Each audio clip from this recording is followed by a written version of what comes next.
Tonight's episode of the Bill Simmons Podcast on the Ringer Podcast Network, brought to you, as always, by DAZN. You might have watched DAZN this weekend. Canelo, Jacobs. I watched it Saturday night. I bet the draw, Joe House, 20-1. Wow, well done. Almost. If Jacobs won the 12th round, I win the draw. Man. 20-1. Very relatable. I loved Jacobs putting on 15 pounds in one day. Very relatable. Threw away $1 million. Yeah, that's right. Yeah. You put on 15 pounds tonight, I think. I love that cost benefit. Yeah. Well, if you get DAZN, you could have gotten that fight. You could also get access to the brand new MLB Live Whip Around Show Change Up every night of the week. Everything live on demand at DAZN. Getting set up is easy.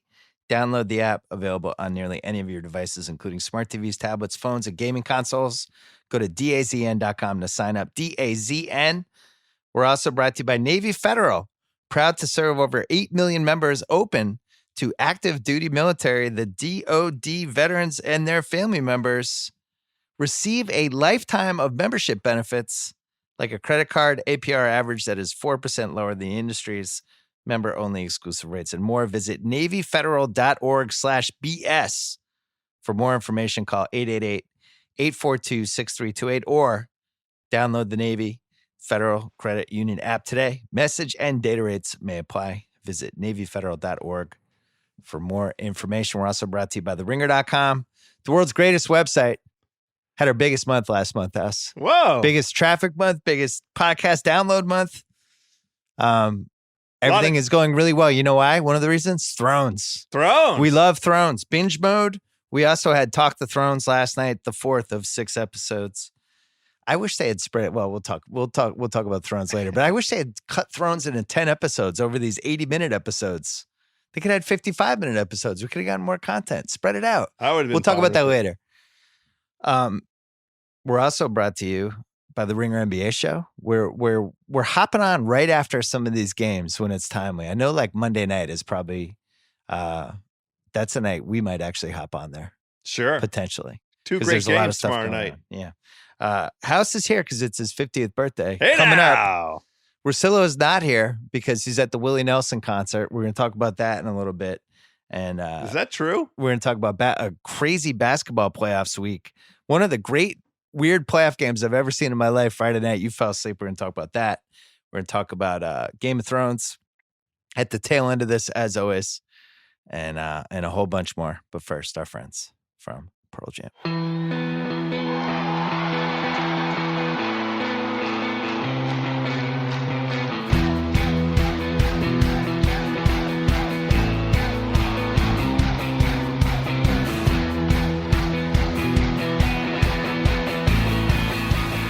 All right, Joe House is here. He turns 50, what day, Friday? No, a week from today. Mother's Day. So you came out. We're going to do some podcasts. One of the reasons that you came out is we've never played golf together. We've not played 18 holes never on green grass. No. You and I together, sticking a peg in the ground, letting a little shaft out on the first tee. That has not happened. A little shaft out. Wait, save that for a throne game later. Yeah, Jamie let a little shaft out, I believe. He did. He let a little shaft out. We had never played because I quit when I was 24. I was fed up after eight roller coaster years. I couldn't handle it anymore. And then you started playing in your mid-20s, and we never overlapped. So yeah, my choice was law school or golf. Yeah, and you did that. So you got into both, it, but really the golf was the thing. So you got into it later, and anyway, we'll talk about that later. I want to talk about basketball first. Woo! Where do you want to start? I'll give you choices because I have takes on each of these. I know you do. We're gonna call this section hottest basketball takes. Wow, that I actually kind of believe. Okay, so I'll give you your choice. You can do. I have one on the Warriors. I have one on the Rockets. I have one on the Sixers, who played today and lost. I have one that I'm borrowing from our friend Hench about the Celtics, or a Jamal Murray related take. What are you borrowing from Hench? Oh, you're borrowing it. I'm borrowing a take. If you're borrowing, I'm renting it. I'm renting okay. it. It's his take. So where do you want to start? You want to start? I want to get rid of the Celtics now. No, really? Yes, of course. Yes, I want to get rid of the Celtics. Let's be done with the Celtics. You just want to cross them off? All yes, right. I want to get that one Get it all wrapped up, put a bow on it so we can talk about the rest of the playoffs and not be accused of making this podcast, as always, so Boston-centric. Okay. Should we mention that you had like 4 glasses of wine today? They were unbelievable wines. My mom came. Yeah, go ahead. She went tell to the the whole cellar. story. We have a 97 Brunello and a 97 Amarone on my Instagram at House from DC. We got the pictures up. Maybe it's at House of Carbs. I don't remember which one. I had 4 glasses. It was spectacular. She made brujals. She did make. She made meatballs. She made baked ziti, Caesar salad, and peppers. And you ate all of it. And we're going to finish this podcast. Yeah. And you're going to eat it again. We had a first dinner, then Thrones, podcast, and then second dinner is coming right after this. Second dinner is so this might be a half-hour podcast tonight. Second dinner is going to be even better than the first dinner. So, I'll start with this text from Hench. I'm sure he won't mind me sharing. I won't even tell you the context. It's so funny how it doesn't matter if it's the playground or the NBA. A guy who loves dribbling and hates defending is terrible to play with. Are we going to give out guesses as to who we're talking about here? First of all, do you agree with the take? Of course. Great take. Hench ain't wrong. Well, it all could circle back. Kyrie could end up being the hero of the Celtics series, but it is, we saw this a little bit during the Chris Paul era too. When your best player is a shorter guard, it just becomes harder when things are going wrong. And you're even seeing that now a little bit with the Portland-Denver series. You can, I don't want to say take out a smaller guard, but you can make him work for shots. You can contain him a little bit. And it's just harder. And if you're going through the course of NBA history, how many little guys were the best player on a championship team? It's really Isaiah Thomas, 89 and 90. And then I guess Curry, I don't think of him really in the traditional little guy sense and the spacing and the threes and all that stuff that he creates. My question to you, House, can you win if your best player is a guard? Can you win the title? History says no. I agree with history. I don't think so. I don't think that the problem with the Celtics, though, is this problem that's been identified and over discussed throughout the course of this entire season. Which of those many problems? The identity crisis. Yeah. Who are they? And there was some kind of glimmer of hopes, a little glimpse of what the best version of these Celtics could be when Gordon Hayward started playing a little bit more confidently, a little bit more fearlessly, started asserting himself. And then we arrived in this round of the playoffs, that assertiveness is in the rearview mirror. Why is that, Bill Simmons? He went from being a slash and kick guy to a kick guy. He was slashing, but with the intent just to kick. We've seen that is a contagion in these NBA playoffs. There are a lot of guys that prefer to kick than play on. We'll have our chance to talk about the Philadelphia 76ers and Ben Simmons in a hot minute. Yeah, I have that as well. Yeah, I know you do, but so it's a contagion. The jumpers and the threes are great during the regular season. When the stakes rise, you also need the ability to get to the rim. And you need those two things together, ideally. Now, the Warriors won the title in 2015, really as a jump shooting team. And that is the only time that's ever happened that I can think of. That Pistons team that beat the Lakers? Yeah, but that team, that was a great rebounding team. It was a great defense team. Those are two strong attributes. It's not like they were shooting threes. I mean, they were attacking the hoop. Not in quantity, for sure. I think you have to have the blend at some point. Even Portland, which is a team that revolves around their guard and a lot of jump shots. They'll still get to the rim when they have to. Like Lillard and McCollum can get to the rim. When I look at the Celtics team, when it goes south, it just becomes jump shots. And even worse, when people stop moving, now it's jump shots with guys standing around. And I don't know how it's like one of those spirals, like when like in Top Gun, when the spiral, when Maverick can't break out of it. That's what happens to the Celtics team. You can see it happening. It's like everybody stops moving and it's like, oh no. Oh God, we're not going to be able to come out of this. It's why I'm calling it an identity crisis because they haven't sorted out who the alpha dog is. Even to this moment. Well, I think that we know who the alpha dog is, though. We know who one guy thinks is the alpha dog. He certainly takes enough shots to be the alpha dog. That's right. But he has to make those shots to truly earn. I mean, think about the sequence of events. He begs off of a Cleveland team that had made nothing but consecutive finals with LeBron. He misses the playoffs the next year, so he doesn't play in one playoff game the year after he begged off that team. I understand that, but here we are now in, the moment for him to go ahead and assert himself, his contract year moment. Yeah, that's true. His self-determination in the balance, and is he up to it? Is he up to it? He has what he's asked for. This is his moment. It's his team. Is he up to it? So there's two things going on here when you talk about what's wrong with the Celtics. One is that what you just talked about, the offensive identity crisis, the jump shots, all the stuff that we're seeing. But it's actually the defense that has really hurt them. They cannot – it's weird because the regular season stats don't totally reflect this. It says that they're one of the better three-point shooting defense teams. But then when you watch games, when teams know what they're doing against them, it's a lot of open shots, and they really miss Smart, obviously, but the Bucks miss Brogdon. I feel like that should cancel each other out. No Brogdon, no Smart. That's like a wash. I don't know if I would call it a wash though defensively, because Smart has so much dog in him. Defensive dog, he right? Really leads by his instinct, in the sense that like the energy he brings defensively is infectious to the rest of that team. And it goes even deeper than that, because I was texting people during game 3 as Giannis, 22 free throws. He's just flying down the lane unencumbered. The Bucks are feeling themselves. Guys are making threes. A lot of swagger. They're open shots. A lot of swagger on the Boston home court, and everybody kind of took it. There wasn't a lot of it didn't feel like a playoff level of fight counter response from the Celts. And Smart would have knocked somebody down. He would have fought for a loose ball. He would have been on the floor. He would have started barking at somebody, and he would have kind of elevated the intensity of the game. And that's what they really missed the most with him. They have a lot of passive guys. Hayward, passive.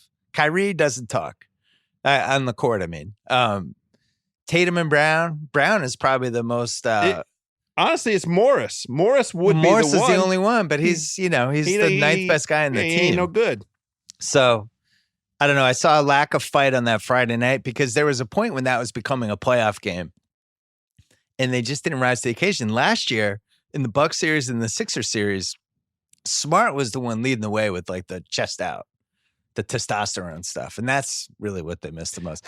I don't think it's a finals team. You were higher on them than I was heading into the playoffs. Well, it's still yet the entire series is still in the balance. We'll see tomorrow night if they show up on their home court, put the smack down the way they're supposed to, and then it becomes a 3-game series, and they have to go win one more game in Milwaukee like they did in game 1, and they still have Milwaukee beat coming and going in terms of the chops and the experience and the composure, and having been there, they have enough guys. Horford and Kyrie have everybody on Milwaukee beat, and all their guys of prominence. I mean, I know Ilyasova's got some playoff chops, and I know they really don't. But they don't have that much. The guys of prominence. There's no comparison experience wise between Boston and Milwaukee, and so it should be the case that Boston shows up, but I just who's Kyrie? It goes back to the identity crisis thing. First of all, they fell behind by big numbers in game 2 and game 3, which I always look at as the ultimate bad sign. When you're kind of scrambling back from 15, 16, 17, 2 games in a row, something's really going wrong. Hole from a sequence. You did this in one of the 2 games. Game 2. Yeah, game 2, where you 16 straight bad possessions. That's right. But then knocking. What's going on with Kyle? You realize we're doing a podcast, right? You guys heard that? Yeah, you're doing these loud sighs. He had some of the Amarone. He had some. Should we get Ben to produce it? I got headphones on. I can't hear what I'm doing. Me and the Neff were drinking the Amarone. Unbelievable. Let's say good tomorrow. I'm sorry. I think it's a bad sign when teams repeatedly fall behind, and this is who the Celtics have been all year. I don't know I always thought this should be a stat I should be able to look up. How many times has a team fallen behind by 15 points in a game? Because for the Celtics, it's got to be like 30, 32, 33 this year. I'm not kidding.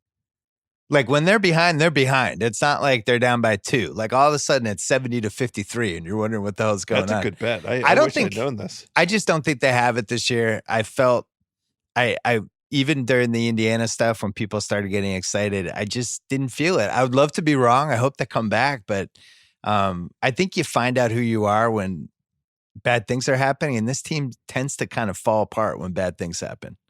It's one of those teams that Philly's like this too. They look great when they're up 18. Who looks better than Philly when they're up 18? They're getting turnovers. It's like, wow, these guys look amazing. They got a lot of swag, that Philly team. And then they're down 4 like today. They were, today, and it's like everybody's got that look. But with the Celtics thing, we got to give Milwaukee more credit because Bledsoe stunk in game 3. He was having a classic, terrible Eric Bledsoe road game. And it had that look of like, oh man, they already gave that guy his contract extension and he still can't play a good playoff game on the road against a good team. And then George Hill and Connaughton absolutely killed the Celtics. George Hill, if he played like that last year in the finals, it would have been a little, Yeah, they might have lost 4-2. Yeah, or at least 4-1. Yeah. He was really good though. And I thought those two guys gave them so much life, and they didn't miss Brogdon. Well, you know who makes them? I mean, it's the MVP of the league has a little bit of a hand in that. What do you think about how he's officiated? Because I was less upset about this than other Celtics fans in my life, and where it's just like at midcourt, he does that thing. He's like, I'm going to the basket. I'm going to take 2 giant 10-foot steps, and they might not go in the same direction. And you can't really take a charge on it because I'm somehow moving side to side, but I'm definitely bowling over you. I'm going over you. You're in my way. I'm getting to the rim. You're in my way, and the foul's going to be on you. It seems like even LeBron at his athletic peak didn't do this. Well, that's a good comparison because I think the freak is athletically superior to LeBron. He is, and he's. By the way, can you believe that's even a thing anyone would say? It's ludicrous. In our lifetime? It's ludicrous. That somebody is more of an athletic freak than LeBron? But I never thought anyone would ever say that. It's a 7-footer who can buy angles. You know what I mean? The reason that he's not having charge calls is because he's changing the direction of his shoulder as contact gets initiated. It's very rarely that his shoulder hits somebody squarely in the chest and makes it easy on the refs. And it might be the case that next year he gets refereed a little bit differently. He has the benefit of this season, having the entire league like adapt to what he's bringing to the table, skill and athletically, like that combination. You're more coherent tonight than I was expecting. I mean, I brought both bottles of wine in here. I'm happy to keep going. This Celtics team, one of the biggest differences between last year and this year is how different they are at home. Like even you look at, they were 28-13 at home this year. They were 2-0 in the playoffs. They obviously lost this last one. But even that Pacers series, the Pacers were in those games with like Wes Matthews playing a lot. Like they weren't even playing that well. And they, especially game 2, like if they hit a couple shots, they probably would have won game 2. Well, just can't, the Celtics can't like, not only, they're not like laying the smack down in those ways where it's like, and look at this crowd, they're going crazy. Like that kind of playoff home feeling. It just hasn't been there all season. So let me ask you this. Yeah. This is precisely back to the Kyrie point. Yes. How many times this season there were 41 home games and then 2 home playoff games and then, one more home playoff game? How many times this season did the artist formerly known as the Boston Garden have a chant of Kyrie, Kyrie, Kyrie, or they've done some MVP chants. Irving. I mean, there's been some MVP chants. Okay. I think it's a really polarizing topic right now because it's one of those things where obviously I hope he stays, even though I've had moments this year where I've joked about this pod about how I drive in the airport, all that stuff. You never want to lose an asset. They're better off he signs and then they at least have the asset and they could trade him. On the other hand, if he left, I wouldn't be like devastated. I would probably talk myself into some different, all right, well, Kyrie, now we have cap space. Let's do this. Maybe we do this instead. I would be in the mode of, all right, what's next? Let's go fix this. Now we have a chance to carve out a different type of team. It wouldn't be like when Durant left OKC, is my point. Where it's like, oh my God, what do? We have this gaping hole now. Here's my question as it relates to Kyrie. Is it possible for Boston to get Anthony Davis without Kyrie? I mean, they could trade with him and basically be in the same position Toronto's in right now with Kawhi, who's playing out of his mind, but also just bought a $13 million house outside of San Diego that he can easily helicopter to Clippers games in October. So is that like, do you want to unleash all of your assets to cross your fingers for AD is the question. It's a great question. I don't know. The GM just had a heart attack. Is he okay? He's okay. Okay. It's a little scary, but yeah. Well, it's interesting. Tatum is less of an asset than he was 6 months ago, but Brown is more of an asset. And that's one of the other topics we have. We want to get to that one? Let's do it right now because I want to be done with the Celtics. So all right, we're gonna everybody else. Who's a better asset, Brown or Tatum? I still think it's Tatum. We've seen the ceiling for Tatum. It's an MVP ceiling. I'm saying that under the influence. No, we saw the seeds of an MVP ceiling. Right. That's all. Year. That's all. That's he has right. not actually done it. No, I wouldn't dare suggest that he has, but he has enough of a comprehensiveness to his offensive game that suggests that he can be unstoppable, but it's going to require, this season proved, it really requires some nurturing. It requires some building. He needs to be surrounded by the right human beings, the right institutional support. He needs to have the right kind of veterans around him. But you could say that about anybody. To groom him, huh? You could say that about anybody. No, you couldn't, because not anybody led their team to the precipice of the NBA Finals as a rookie. I mean, he didn't. Leading is that's who led the Celtics last season. I mean, he was one of their best players. I don't think he threw the team on his back. He had some incredible moments. I mean, look, I'm the same guy who last summer I considered him to be one of my 3 kids, along with the 2 I have. Like, that's how much I love Tatum.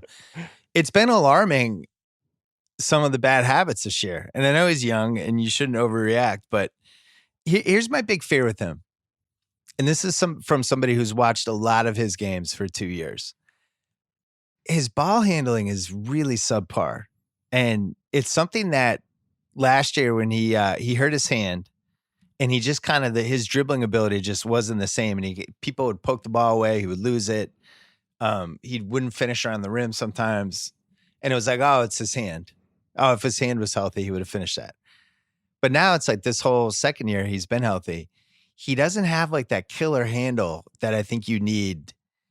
He doesn't have it yet, I should say. I mean, this is the biggest thing that he needs to work on. I'm telling you, I watch all the Celtic games. I can't believe I'm in this position of defending Jayson Tatum. But you know what teams do with him now? I'm on your home turf, clearly. Watch how teams defend him now.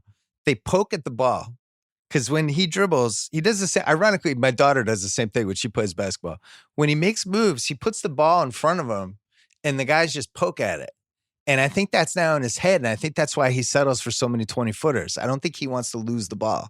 This is my weird Jayson Tatum theory. He's a basketball youth. What the hell does he know about playing? This is the thing. This is the challenge that this season presented with the return of Hayward and Kyrie. Yeah. And the minutes that they're going to sacrifice on nurturing Tatum. This is, it basically...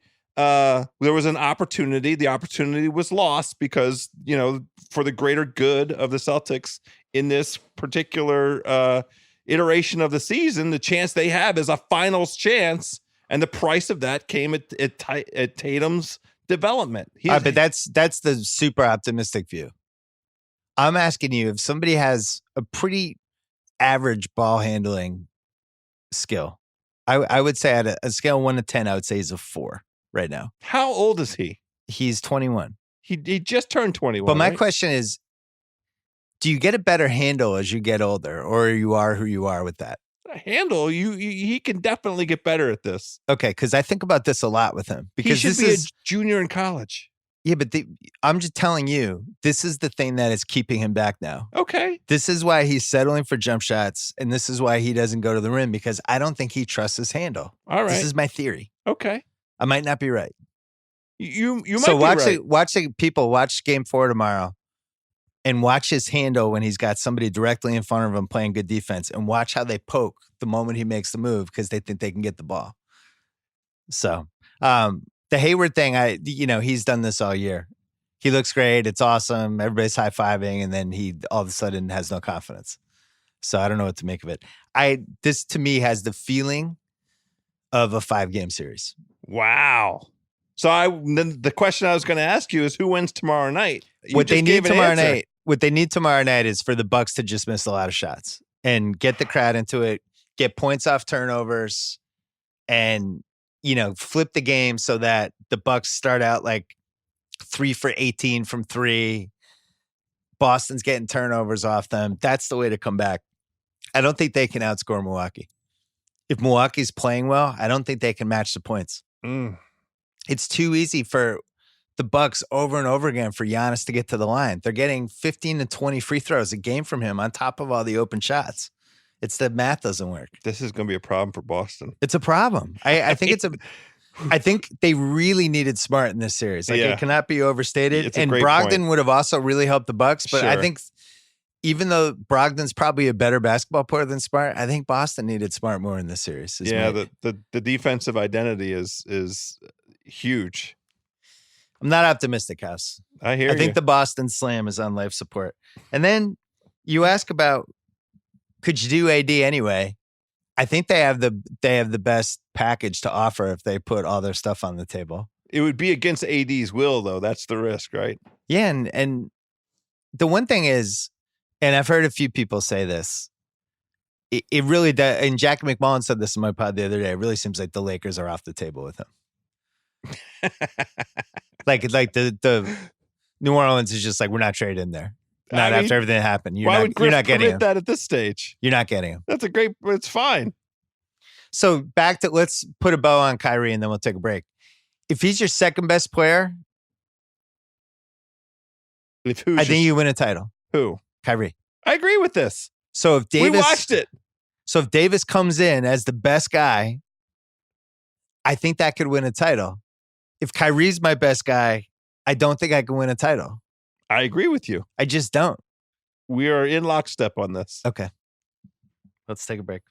Kyle can get a couple yawns in. Bud Light is keeping it real by putting an ingredients label on their packaging, brewed with hops, barley, water, and rice. No corn syrup, no preservatives, no artificial flavors.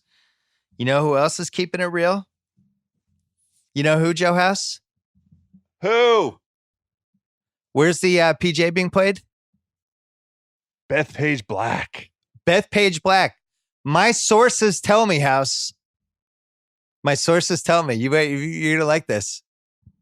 Tiger Woods took his yacht. His yacht's called Privacy. Oh, yeah. And he parked that thing near the Bethpage course. And he's been out there playing the last couple weeks. Oh, it's or last couple of days, whatever. Yeah, your sources and my sources are the same sources, Bill Simmons. He's been on that Bethpage course. You know what Tiger's thinking? Little Tiger Slam action.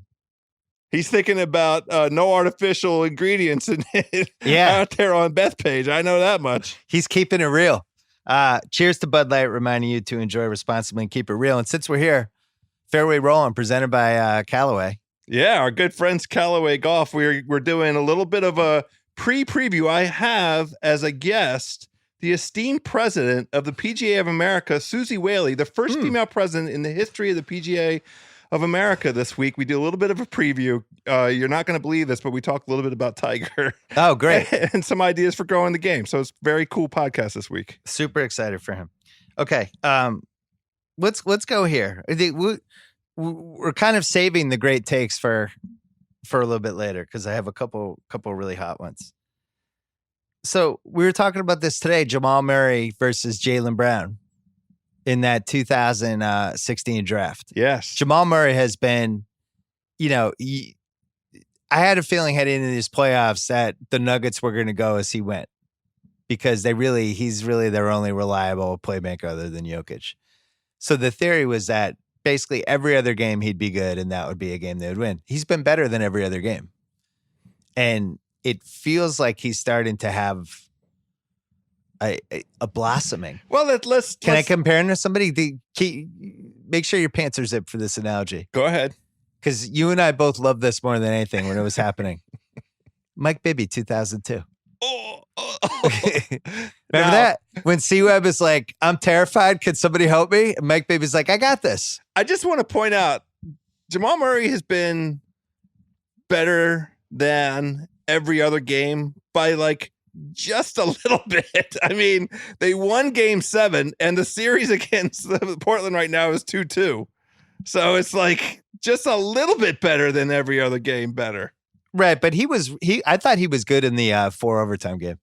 He was good in the 4 overtime. I think he's gone up a level. I really do. I feel like there's a confidence, and it was not a coincidence that he had a little free throw shooting duel with Dame Lillard, and he won at the end of this game. And Dame Lillard is one of the better free throw shooters. There is a take out there that has to do with Dame. I don't know what it is. I haven't figured it out yet, but he's not. What's missing with him in this series so far?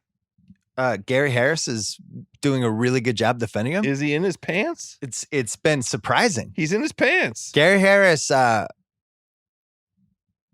remember when they gave him that contract that seemed high. It's like 70 million, 75. I don't know.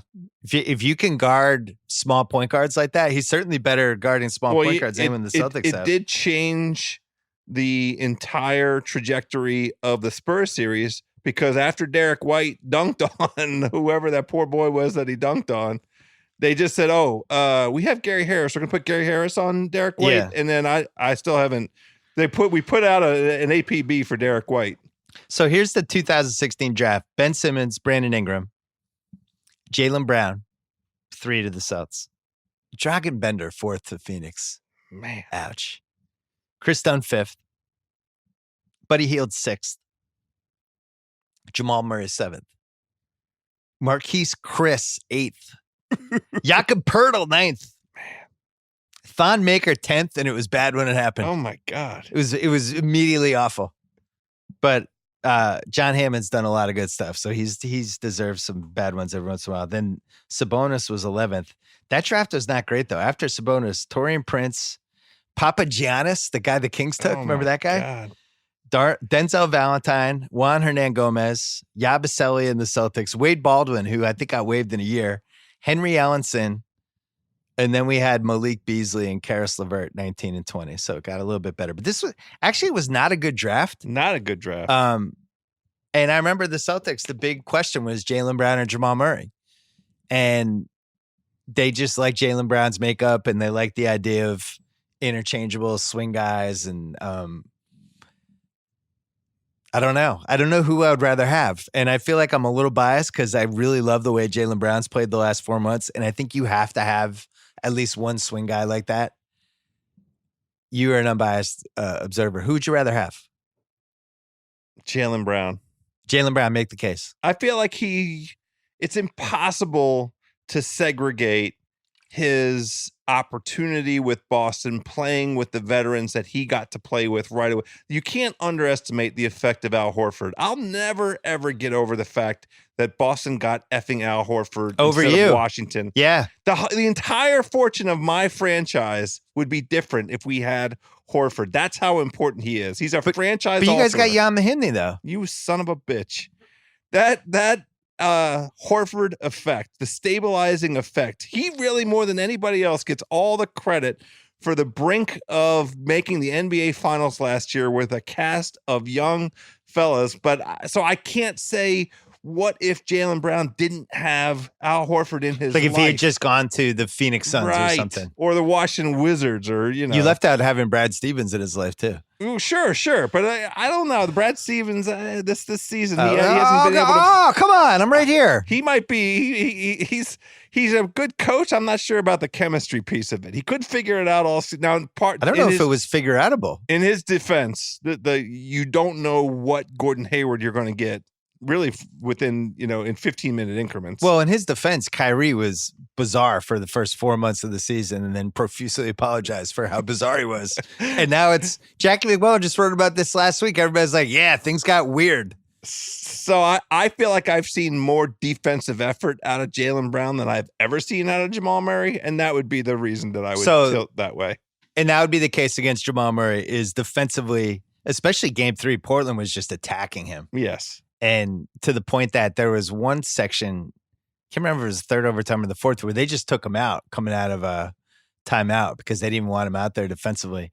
So he has not been good on that end. On the other side, though, goes back to that Bibby 2002 analogy. It's funny, like you could win a title if you have a guy who's kind of your playmaker, a little bit hit and miss, and he's not the best guy on your team, but is somebody who can have those moments like the Spurs in 2014.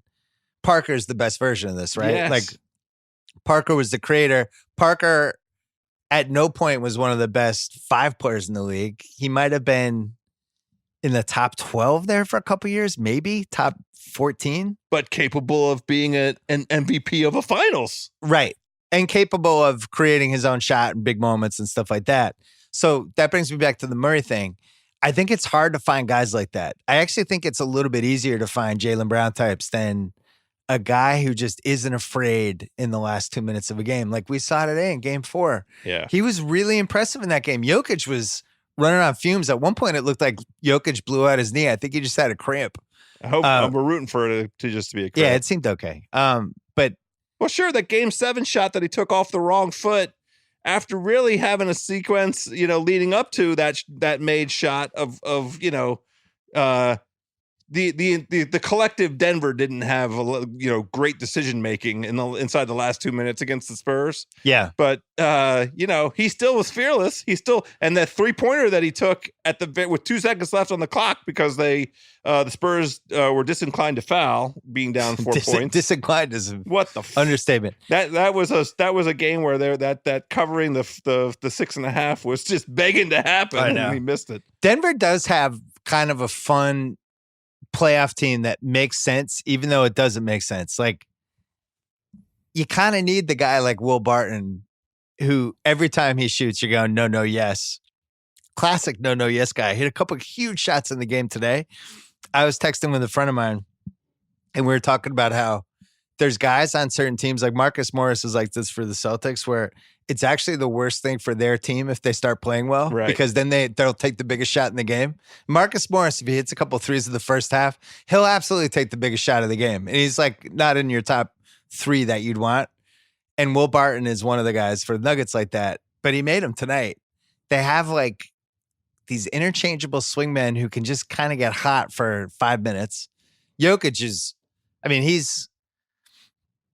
I would say he's probably the big winner of the playoffs so far. Wow. I thought it was Dame Lillard, but I think Jokic might have surpassed him. You don't think Kawhi is the big winner of these playoffs? I knew Kawhi was this good, though. We all knew it. But you knew it too. Yeah, well, I said I anticipated he was going to be the best player in the East, and he is the best player in the East, but you don't know it until you know it. No, but we knew it with Kawhi because he did it. Yeah, he outplayed LeBron in the finals. We knew it. He's one of the better playoff performers. He only played 9 games last season. No, I know. I get that part. But we knew he could do it. Yeah, we knew he could do it. The thing with Jokic that I always kept looking at, I was like, all right, this is great for the regular season. He's going to put up stats. I'm with you on this. 20, 12, and 7. And, when we were growing up, Denver had the Dan Issel, Kiki Vandeweghe, Alex English teams. Fun teams. You never took them as seriously. Super fun teams. Never took them seriously. Yeah. Ever. Yep. Really fun, but then they'd lose to the Lakers 140 to 128. And everybody would get their points, but you never thought they could actually win the title.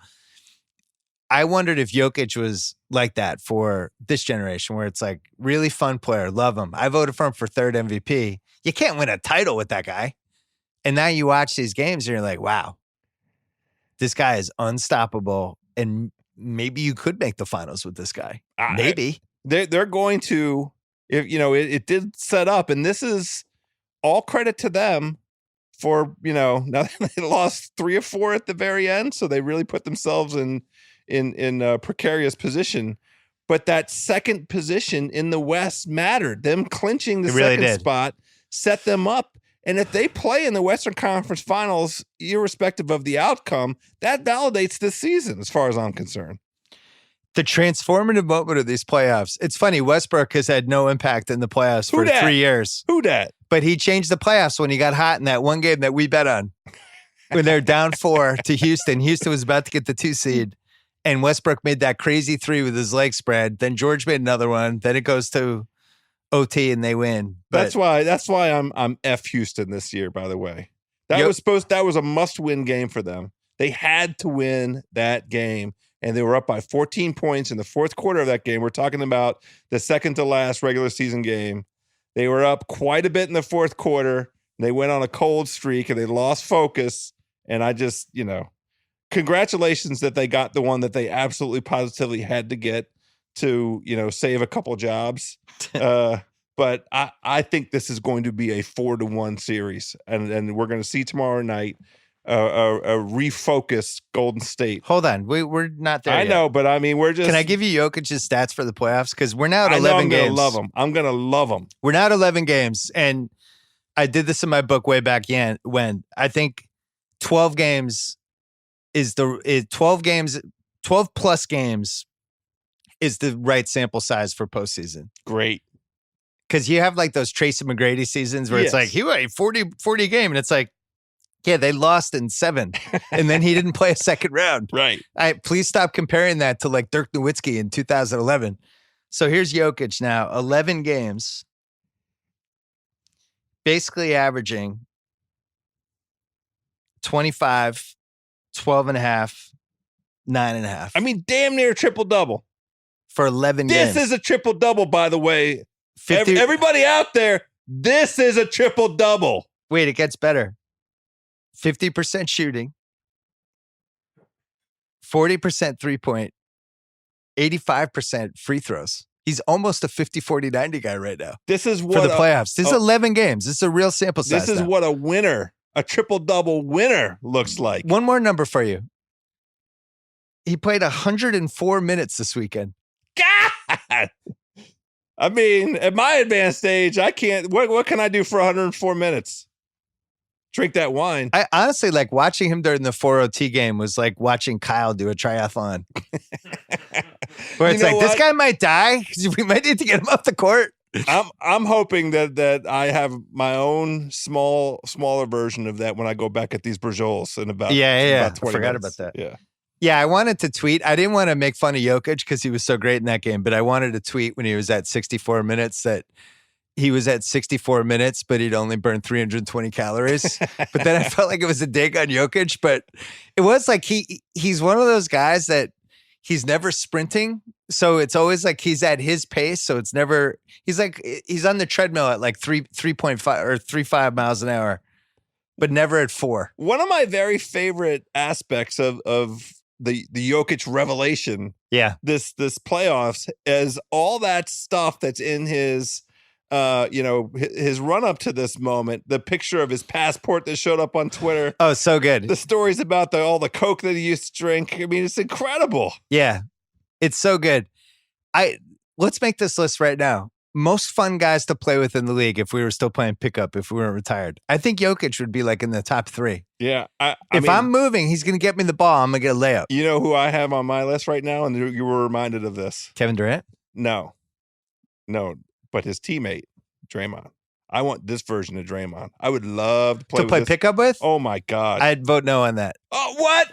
Because he might get in a fight. He's getting? I don't want to get punched when I play pickup. He might get in a fight with somebody, and then I might going to do the punch. But I might get hit by the punch. Get out of the way. Just get out of the way. He might throw a punch, the guy ducks, and then I get hit. You've been on the court when there are fights. You don't have to be part of the fight. Yeah.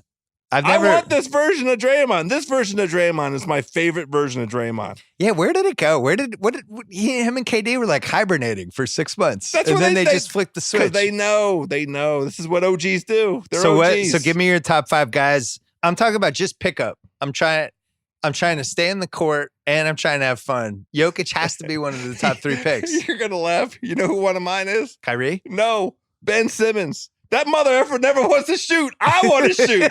That's a hot potato brother right there. As soon as he gets across half court, who can I pass the ball to? Who can I pass to? So you like Ben Simmons because you'll get to shoot. Yes. So I'm going the other way. If you have Ben Simmons, you're going to be mad at him because he's going to keep running in the lane and clogging the paint. So when you drive to the basket, his guy comes over. Get back on D, Ben. Pass the ball and get back. Ben, stay on the other side of the court. That's it. Let us play 4 on 5. That's it.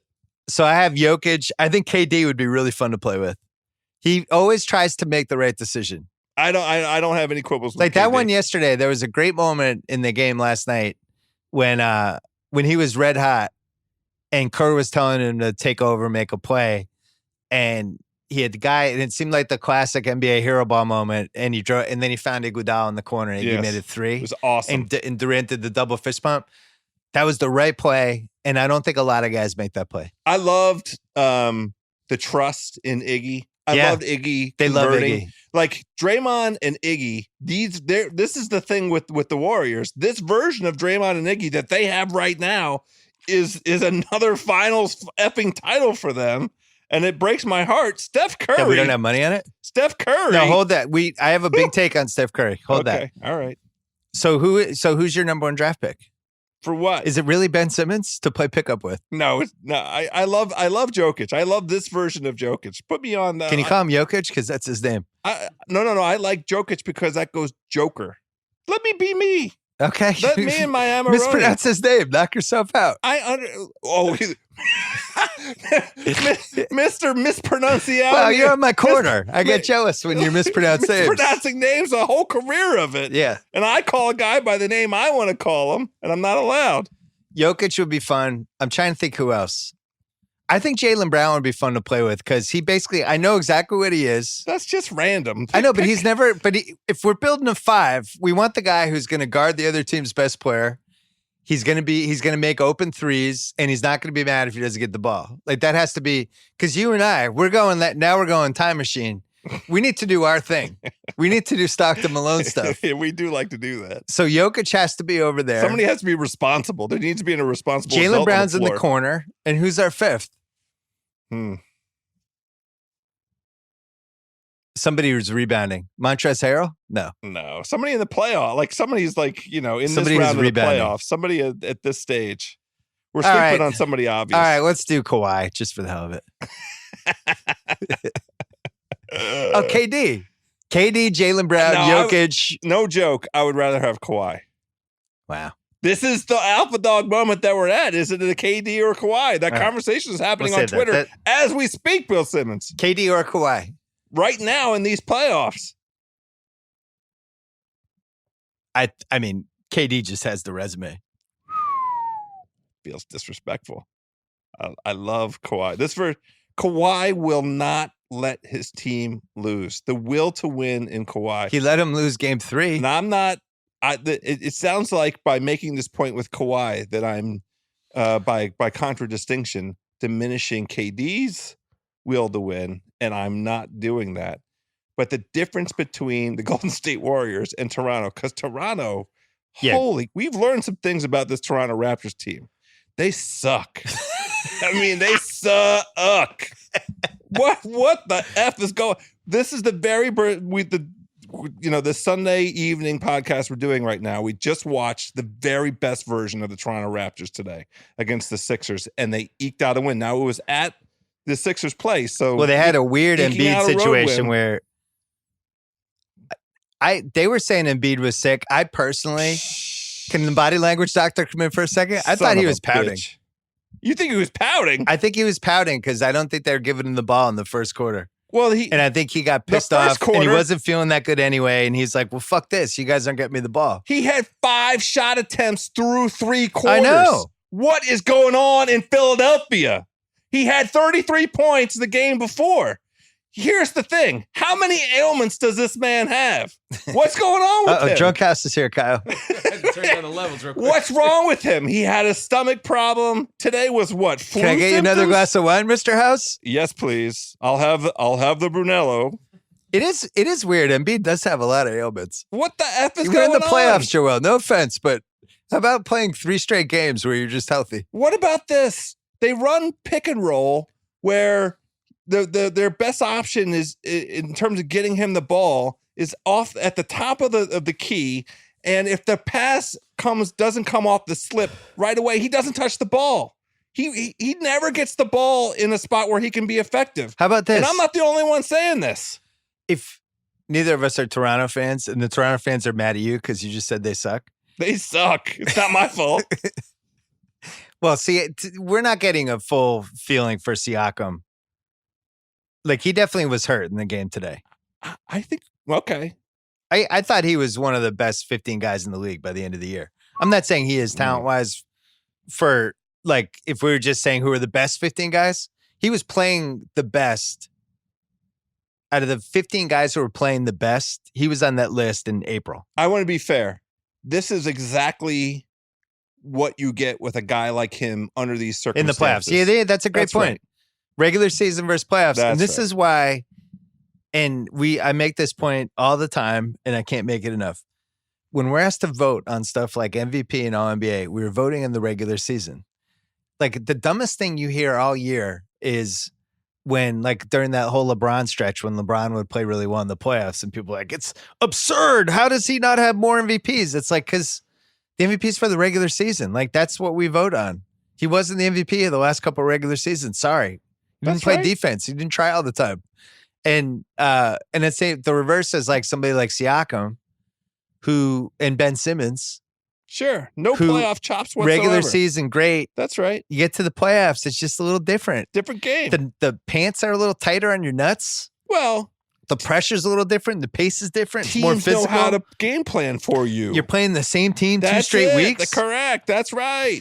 So this is a good time to bring up Ben Simmons. I feel like you have a take coming.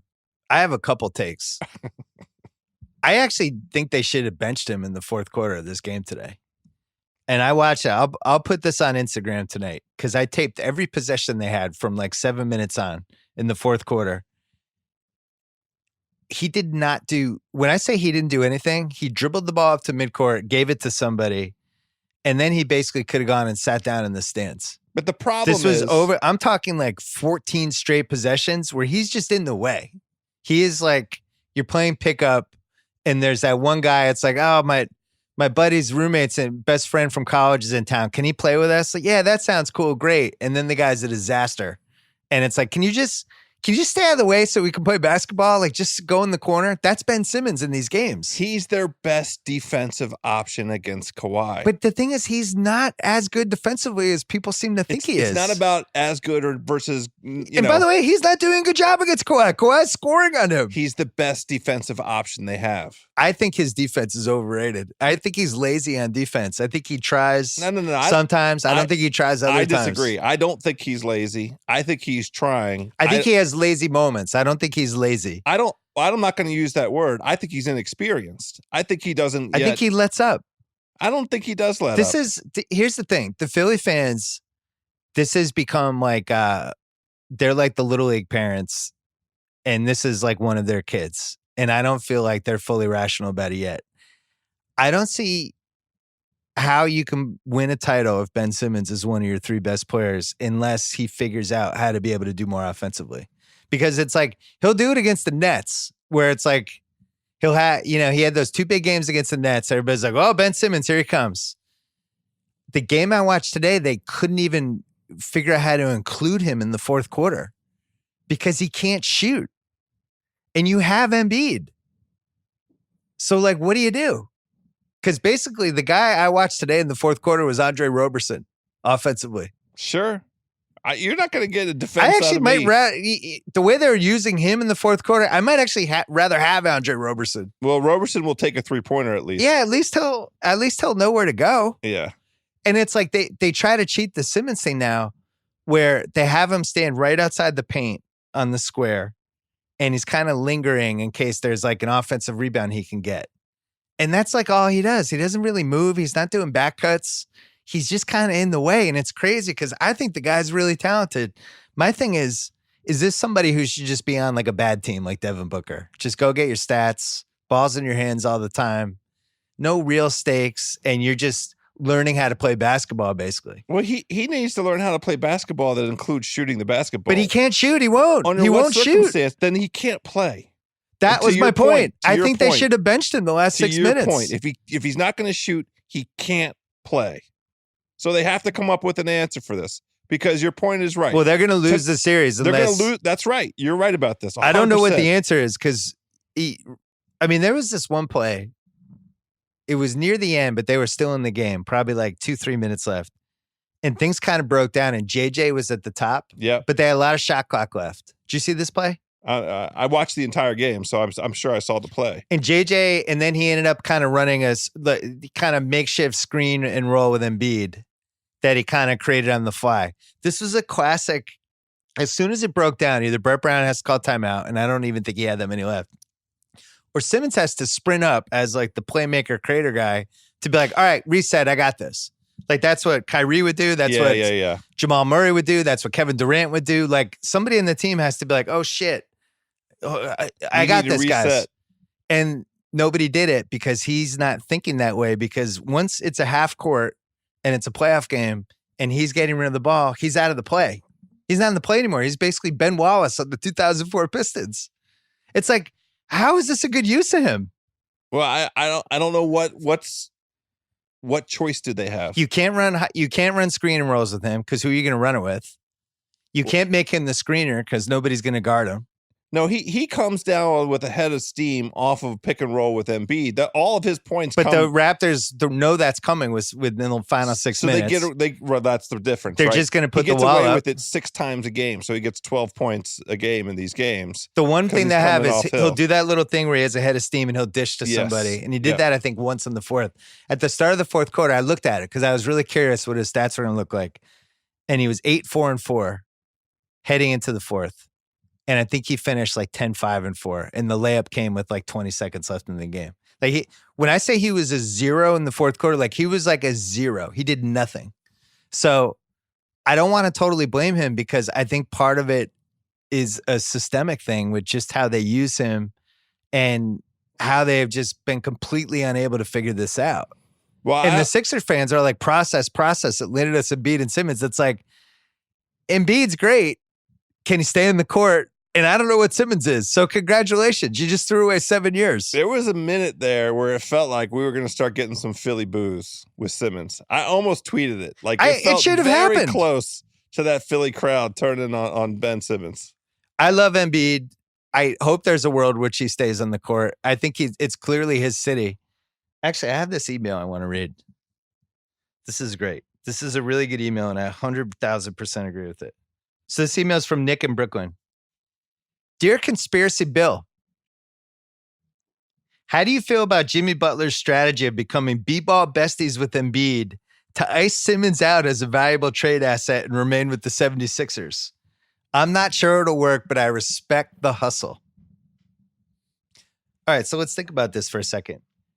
Butler joined the Sixers and was very like pro Simmons, but it's definitely the last month or so him and Embiid have buddied up.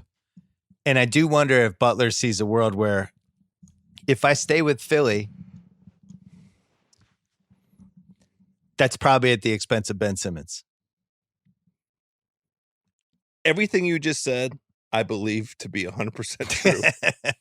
I subscribe to all of this. And by the way, the Philly fans can't get mad at us. We're just two guys who have known each other now for 30 plus years who watch basketball. And this is my opinion.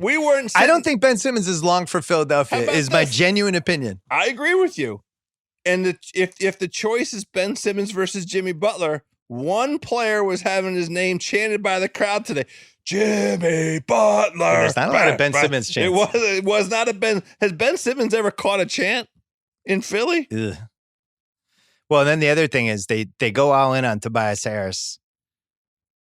He had 2 wide open threes in the corner at really huge moments of that fourth quarter, and he missed both of them. Now, everybody misses threes. People make 35 to 40% of them. The second one wasn't close. This is another guy, like you trade for a veteran who has not been in a lot of big games. And he was 2 for 12 from 3. I thought he had a lot of open shots and was kind of the guy who's been the beneficiary of how Toronto's playing D. He just didn't do anything. He got a rude introduction to proper playoff basketball in game one. Yeah. I think he had 11 shots blocked. It might be an exaggeration, but every time I looked up, somebody was swatting his shit somewhere. So you look at what Philly did this year and their whole strategy, as it's been explained to me, and I think has been pretty public at this point, was we don't know how long this Embiid Simmons window is going to last. We got to go all in. Championship windows can close faster than you think. We think we have a chance to win a title this year. That feels like a misevaluation because unless Embiid is going to go 35 and 15 for the rest of the playoffs, basically, this team has no chance to win the finals and probably not even make the finals. And I think the difference between Embiid and people like Giannis and KD and all that stuff is those guys are just there at 100% capacity every game, and Embiid isn't. That's a fact. It's just a fact. This is the problem with Philly. Tell me what version of Embiid I'm getting. Is he sick? Does his knee hurt? Did he eat something bad? Does he have gastroenteritis? Did he stay Does up his too back late? hurt? Were there bad allergies? Tell me what version of Embiid I'm going to have at whatever time the game is. I would have loved to have known at 3:00 today before I we put gambled. something down on the Philadelphia money line. We bet the Philly money line parlayed with Denver plus 8.5, which was minus 250. And the bet was like plus 140. Yeah. And we thought the Sixers were going to win today. Then we watch it. No idea what's going on with Embiid. Siakam somehow plays, although he wasn't that good. No, Siakam stunk. He. Here's the thing. He was at least a body though. Like who else were they going to play? No, they don't have a choice. They got the best version of Toronto was today. They got a great game out of Lowry, the best kind of game they can get out of him. They got a great game out of Gasol. He was as aggressive. Everybody's been begging him, don't pass, shoot, stop playing hot potato, Mark. He played very well. Danny Green was, They sat Fred VanVleet's ass on the bench where he belongs. They found out over the course of this year that he can't really be involved. Serge had a good game. Like this was the best version of Toronto today.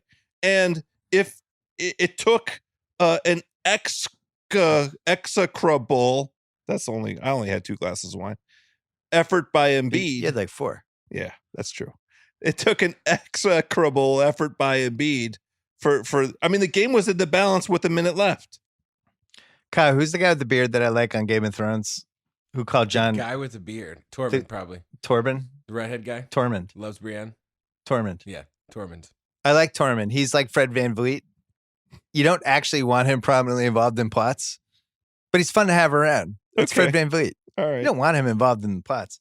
I'm going to tell you what the Sixers should do with Ben Simmons in 1 second. First, the Sonos Beam is the smart, compact soundbar for your TV, newest addition to the easy-to-use Sonos home sound system. I've had Sonos for basically this entire decade. You know what's really fun when you watch TV, House? Good sound. I have one surround sound. I have one in my house. This is how you know I watch what? the basketball games. When they film shows like Game of Thrones, they like to have the sounds coming at you in all these different ways. With over 100 streaming services and AirPlay, Sonos lets you play everything you love and enjoy music, radio, movies, TV, podcasts, and more. Beam is easy to set up. It connects to your TV with just one cord and syncs with your existing remote. Plus, the Sonos app walks you through setup step by step, and with built-in Amazon Alexa, you can enjoy hands-free control of your music and more. Connect Sonos speakers over Wi-Fi. Listen anywhere in your house. Go to Sonos.com to learn more and order your Beam today. That is Sonos.com. All right. If I'm the Sixers, I had this idea in the pod before. I'm resuscitating it now. I'm assuming they're going to lose the series. First of all, they should be trading Ben Simmons. I'm not assuming they're going to lose the series.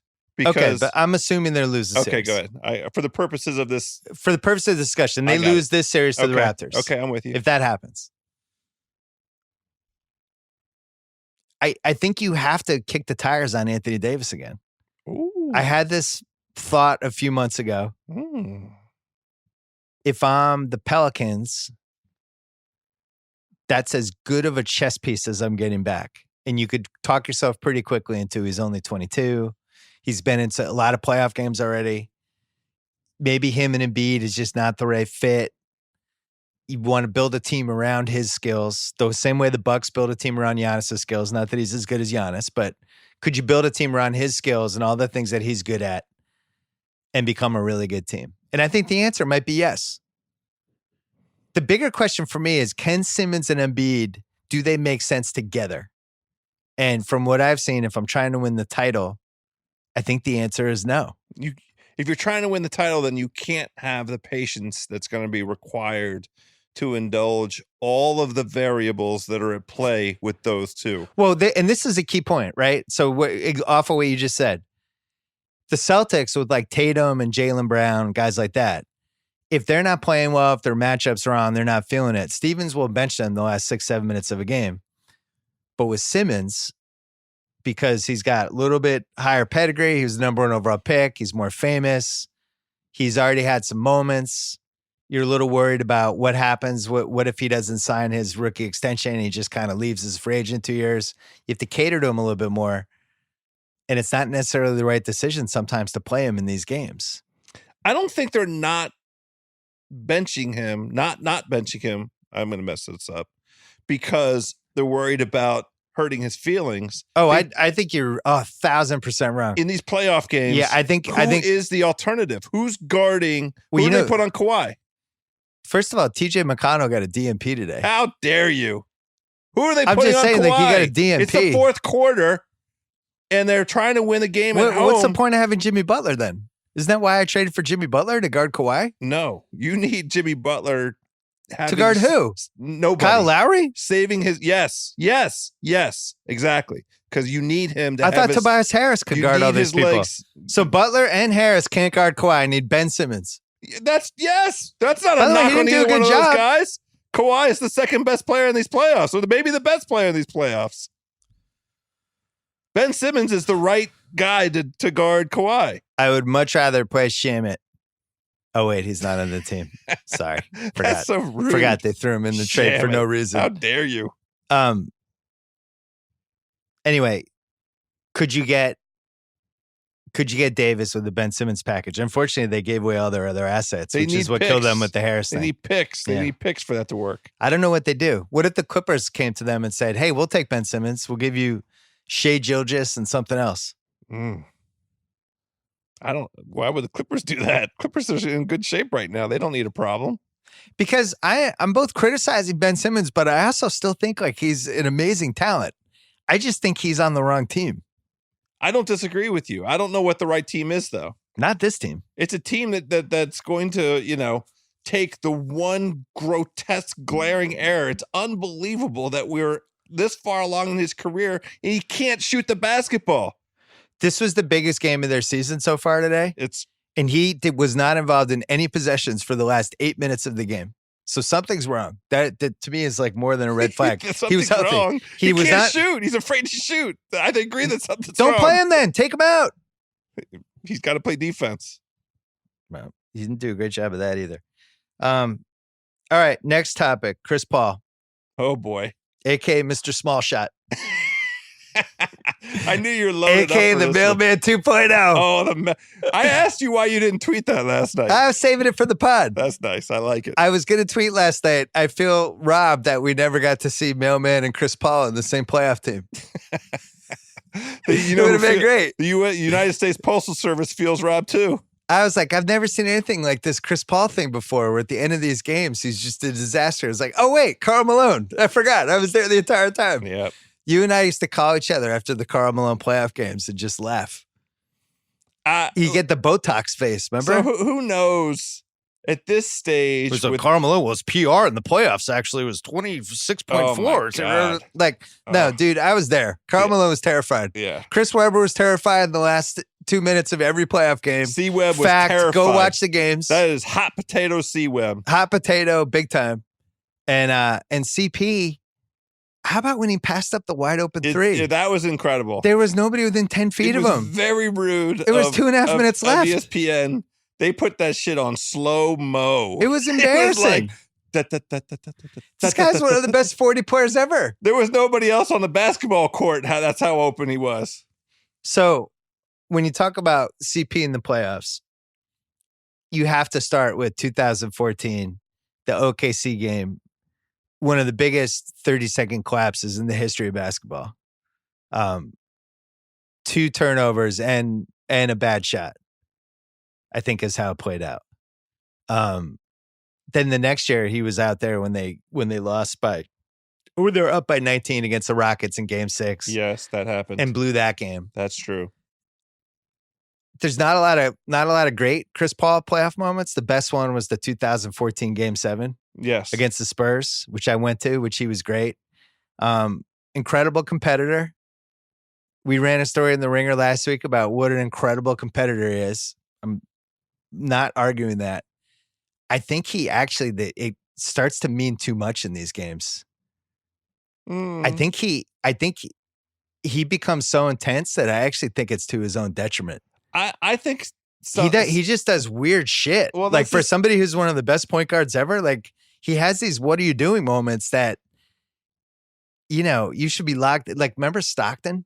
I think, or Isaiah, guys would actually get more locked in these moments. He gets less locked in. But this is a function of who he's become. This stage of his career. Yeah, he's at a different stage. Who that team is, and he doesn't think of himself as a first option. So him at this stage of these playoffs with what's at stake, him reimagining himself, like that 3-pointer, it was dramatic for how wide open it was, but that's not his role on this team. He's not thinking shoot first on this team. That brings me to the next question. What is his role in this team? Because when I watch these games, and I've watched every minute of all 3 games, and we have a lot at stake with this Rockets bet, it seems to me, first of all, Eric Gordon is the second best player in the team. Who's going to argue that? Nobody. It's an unassailable point at this point. I think the casual basketball fan that's not paying attention would think it's Chris Paul, but it's Eric Gordon. It's definitely Eric Gordon. The problem with having Chris Paul out there is that he's still Chris Paul, and he's still wired mentally like he's one of the best 40 guys of all time, which he is. And then you have these moments where at the end of the game, like at the end of regulation, Chris Paul's like, I got this. It's like, no, you shouldn't have this. He should not have You it. should not be the one who has this. I would rather have Austin Rivers over in the corner knowing, who shouldn't have this? Me. I'm over here. If you have to kick it out to me, I'll take it. But I know I'm not the guy. There was a funny thing with D'Antoni saying, well, I didn't call timeout because James had the ball in his hands. If James has the ball in his hands, all I'm going to do is run a play that says James get the ball in his hands. And then James didn't have the ball in his hands. And then who did? How about this? And then Chris Call Paul timeout, Mike. Yeah. And then Chris Paul drives to the basket, gets tied up by Klay Thompson. Yeah. Jump ball. I mean, that could have been their whole season. Jump ball. So I don't know. Listen, Chris Paul, I know he's one of their best 5 players. I'm just wondering if they want to win this series, is there going to have to be moments where maybe he's not on the court? They're not going to win this series. We've seen enough. They're not know. winning this series. They'll be lucky if it goes 4-2. I think the refs can control a lot of this. I don't want to have the referee discussion, but man, I mean, that Harden charge. So you had Harden hits a 3, 48 seconds left. Coming out of timeout, everyone knows KD's going to take a 3 at the 28-foot mark, right on top of the key. I would have bet my life on it. The Rockets are blindsided by this. They foul him. He makes all 3 free throws. Harden comes down. For some reason, decides not to get a 2-for-1. Barrels into the lane. All-time charge on Harden. Bowls over Draymond Green. They don't call it. Scores. Up 5. Warriors come down. Draymond is mad about the call. Goes in, sets a blindside pick on Austin Rivers where he stops for a split second and keeps his hands and elbows way up and clips Austin Rivers in the head. They don't call it. Curry goes, misses a dunk. Rockets have the ball 20 seconds left. 19 seconds left, 20 seconds left. Yes. And the Warriors just quit. Somebody's going to have to explain that phenomenon to me, by the way. What the fuck is going on? Even Kerr didn't do anything for about 10 seconds there. Why? What is going on? Down 2 scores with 20 seconds left. Oh, that's the game. What are we talking about? All credit to Portland and Denver. Portland at least tried they were down 2 scores for the last 30 seconds of the game, and they battled and fouled and tried to get possessions. Yeah, they almost got in. What was that last night? Why did Golden State concede it? So this is the case that against the Warriors. Makes them arrogant pricks, and that makes me want to root against them. But even this is the case against them them in this game. There's still like a slight something off with them. That was weird that they just rolled over after that Curry dunk. But we keep that was weird. We have great playoff performances from Draymond and Iggy. Those 2 guys for life, ride or die. Those 2, and then Durant is superlative, otherworldly. Clay and Steph, I mean Steph especially. I know that 50,000 words were spilled onto the internet last night about Steph, so there's no reason to talk about it. What's wrong with Steph?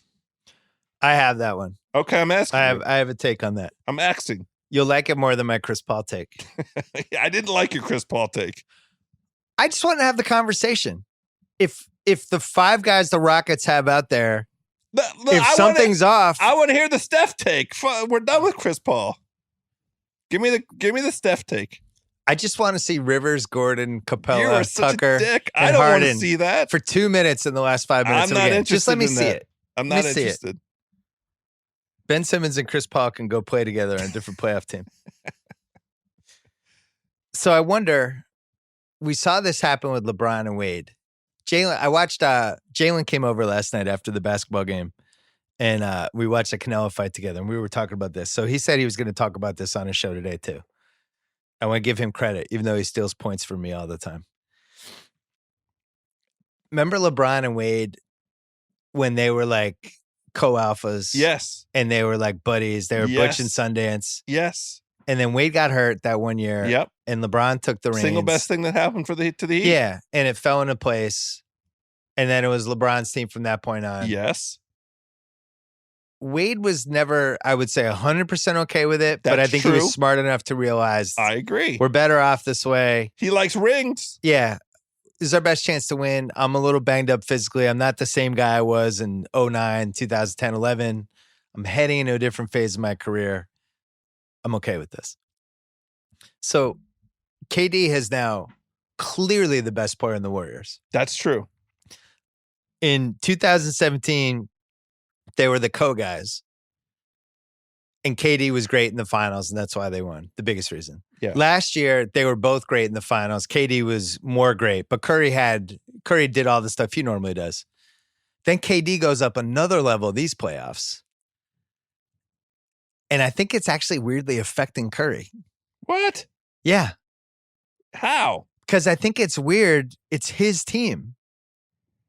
When they had that game, the game 2, the fans were chanting MVP every time Curry was at the line. If you notice, they didn't do that for KD. Like, that's his city, his team, his franchise. And even though KD is the most talented guy in the team, it's still kind of Curry's team. And I feel like in the playoffs, it really feels like it's Durant's team. And I think it's throwing Curry off. I think it's subtle and I think it's weird. But Jaylen brought this up last night and I was like, God damn, I wish I'd thought of that. It's weird this is your team, your whole thing, but it's not your team anymore. And by the way, KD could leave in July and it's back to Curry's team. The whole thing is just weird because he's healthy, allegedly, Curry. Allegedly. He missed a layup at like, he's playing like he did in like 2010. He mistimed that effort at converting what should have been a layup into a dunk and misapprehended how far away he was from the basket. And that's a glaring and embarrassing moment. Here's the thing. I'll defer to Jaylen. I always defer to Jaylen. What I have to wrap my head around is how does that thing you're describing, which is psychological, make him shoot 7 for 23? All he does is shoot. But he's not a thinking shooter. He's a shooter. But here's the irony. His brain ain't in it. The irony is you've played basketball and you get it. Yeah. It's a confident sport. And you never know what's going to throw somebody off just a tiny bit. Okay. Just a tiny bit. All right. Just a little bit. Where like part of what made Curry great was the swagger and the chest out. This is my team. Nobody's done it this way before, but our team's going to do it this way. Watching like Durant, he's just been so great. I mean, that stretch he had in the game yesterday, that was out of control. When he scored like 12 straight, the array of shots he was taking, he's dribbling the ball up. He's the point forward. He's protecting the rim defensively. Like, he was out of control. If he got any help whatsoever in the last 3 minutes of the fourth quarter from either Clay or Steph, they would have won last night. I think it's really hard to do your thing on the same team as somebody else who's playing like that. I just think it's hard. Okay. They because it's when you have the ball, it's kind of like, well, this is stupid. That guy, the other guy should have the ball. Like every time Curry had the ball last night, I'm thinking like, just give it to KD. He's going to score again. Yeah, but he shot 23 times. I know he did, but I'm saying like, up. I'm talking about the mental aspect of playing basketball when you're playing with somebody who's in the zone. Yeah. And then you get the ball and it's like, all right, I'll shoot this time, but you should probably be shooting again. You're looking at the other guy. Something throws it off. It's subtle, weird basketball shit. Because either that or he's hurt. We get to monitor it tomorrow night. Because like Draymond doesn't care. Draymond's like, I don't care if we go to the club tonight. I'm in charge.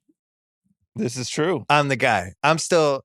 Like, you, whatever. You might be the basketball alpha dog, but I'm the fucking alpha dog in this team. I don't care. Knock yourself out, KD. If you play great, I'm happy. And Curry's like, yeah, if you play great, I'm happy. But deep down, he's like, man, this is weird. It's interesting. I'm like a sidekick.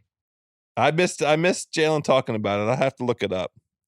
I bet I agree with him. Because this playoffs, KD has been so great that it really does feel like LeBron 2012-ish. Well, and KD was already one of the best 15 players ever, but there's like a half level he jumped this playoffs. There's a whole lot. Don't you think? There's a whole lot to sort out tomorrow night. Tomorrow night is getting very juicy. What are we going to eat tomorrow night? I also wonder, when you're Curry, do you have to be a little more involved quarter to quarter to be who you are? I know he shot 23 times. Yeah, that's a lot of touches. But is there some sort of unspoken, like, for the flow of what you do you just have to be integrated more? I feel like they have that. I feel like their rotations and the touches and the guys shooting when it's the right time for them to shoot. Clay got 16 up. KD continues to get the pace over of the 20 game up. Was a little faster than the other games. Sure. But that's fine. The Warriors can win that way. All right. So I thought you'd be with me on that one.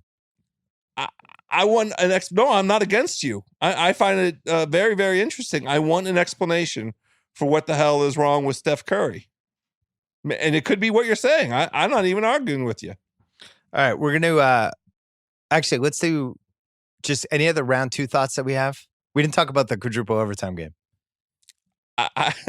That wasn't one of the best games I've ever seen because the guys were really dragging in the overtimes, and the coaches just some bizarre coaching decisions in that game, including not using subs. And then Rodney Hood came in and, of course, did the Glenn McDonald out of nowhere star performance out of the 1976 triple overtime game. But I've always wanted to see a 4 overtime playoff game. It's been on my bucket list. It made me think of some other things that, like Tiger winning the Masters, obviously was like a major bucket list thing. But then you have this little minor bucket list. Like, I've always wanted to watch a game when somebody hit an inside the park homer. That's happened to me maybe 2-3 times, but I always like really get a kick one out of them it. in Baltimore. Yeah. We were there. We were at Camden, and the guy got hit in the head by the throw as he crossed home plate. Yeah. That was the Gobbler weekend. We can't tell that story. Just know it involved the Gobbler. That's all. Yeah, there's this whole story about the Gobbler. We can't ever tell. But yeah, there's these little things you've always wanted to see. Like, I watched Kobe's 81-point game. I was watching in the moment. It was fucking bizarre. It was really strange. I thought it was awesome. It was awesome, but it was also like Phil Jackson. You could tell how horrified he was. It was against everything he ever stood for. But one of those things was a 4 overtime playoff game. I've always wanted it. And there's been a few doubles. Obviously, there's been a couple triples. Mm-hmm. And this one actually got there. And then I started thinking quintuple. There was no reason that they couldn't keep ending up on ties. It seemed like Cantor was just going to keel over. But the same is true of Jokic. If you like, since you asked me to pronounce it properly. It seems fair to pronounce it correctly. All right, couple of mailbag questions. Game 3 versus the Raptors, Embiid had all 20,000 fans in Philly in the palm of his hand. Where does he rank amongst other NBA players in terms of controlling the crowd? What other guys had this ability? That's from Wilson. I think a lot of the greats had it. Sure. I think young LeBron in Cleveland definitely had it. Oh, yeah. Bird and Magic, obviously. I think Bernard King and the Knicks fans. There's been a lot. Yeah. But sure. I do think Embiid's one of the few guys right now that has it. Like that city belongs to him. And that goes back to the Ben Simmons discussion we had. It's Embiid's team. It's Embiid's team. It's Embiid's city and it's Embiid's team. He's the best player. If he plays and is healthy, and who knows what, again, mysterious ailments may befall him, they can play in the finals. They can win the Eastern Conference. He's that effing good. He's incredible. Jason wonders, who's better at cunnilingus in your opinion, Grey Worm or Uncle Junior? Kyle, I'll let you answer this as well. Yeah, Grey Worm. He doesn't have a choice. Yeah, Grey Worm. I'm going to say Grey Worm because that's it. I doubt he'd be embarrassed by it. That's his corner jumper, and he can't drive to the rim. he can't do anything else. It's a single skill. Poor Uncle Junior. Uncle Junior at least can get to the rim. I guess that's true.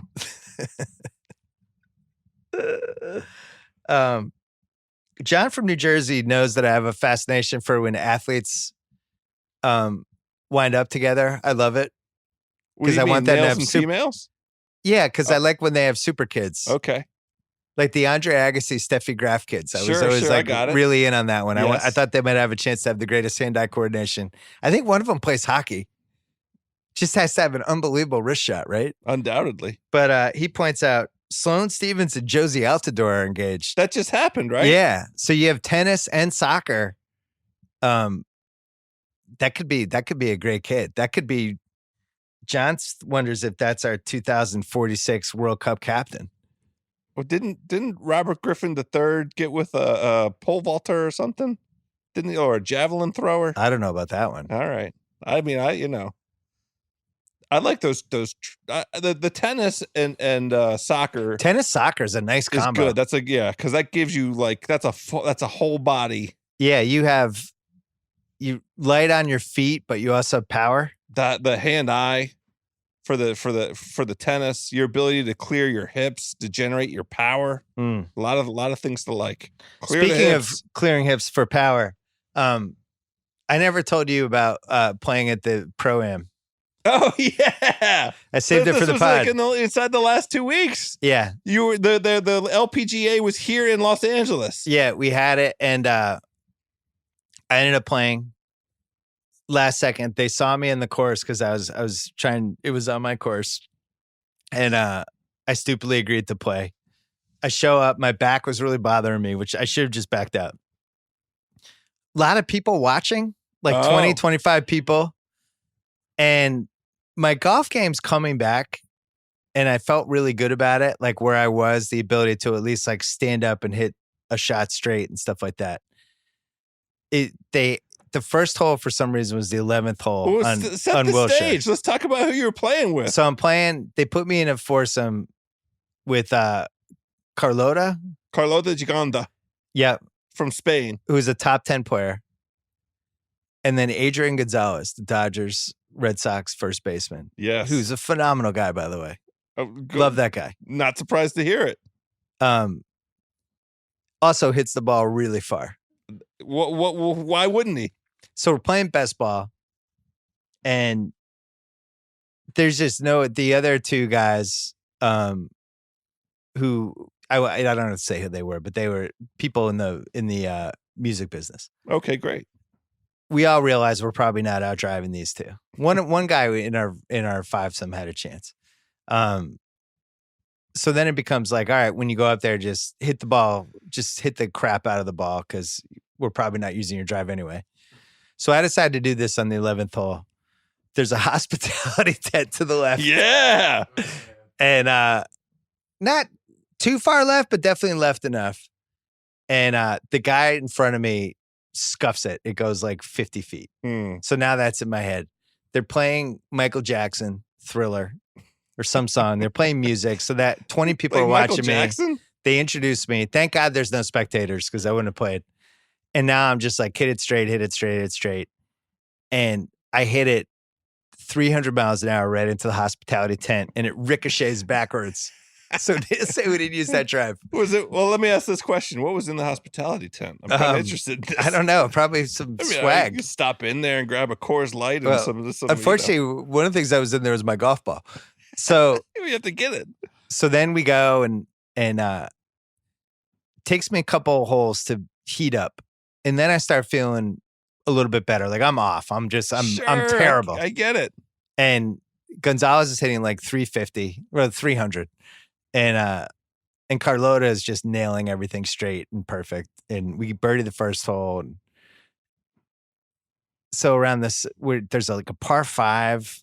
I had a really good 5-wood on the second shot. It was the first time I was like, all right, that was a really good shot. We might actually use that one. Carlota hits one in the trap on the green. Oh. And normal people like us, we would use my shot. It was right outside the green, just chip it. Yeah. And she sees her shot in the bunker, which is parallel to the pin. And she's like, let's use mine. Just goes, grabs it. Boom. 2 feet from the pin. Yeah. Yeah. Like right. she wasn't even thinking twice. I got it. Just like she just looked at it. She's like, oh yeah, I can make that. I'm a professional. I'm one of the 10 best golfers in the world. Yes. So somewhere around like the 7th hole, I just completely fell apart.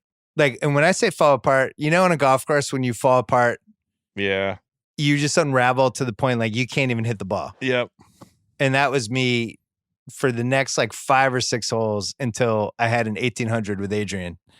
1800 and soda. That loosened me up a little for a couple holes. Why did you wait that long? I should have had like That's 7. Swing oil, brother. I was just horrible. The second hole. We're walking. My back is like killing me. Yeah, you can't have that.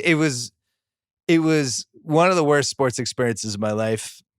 But I still kind of loved it because it reminded me why to savor when it's actually going well in golf. Yes. So I go back, same club.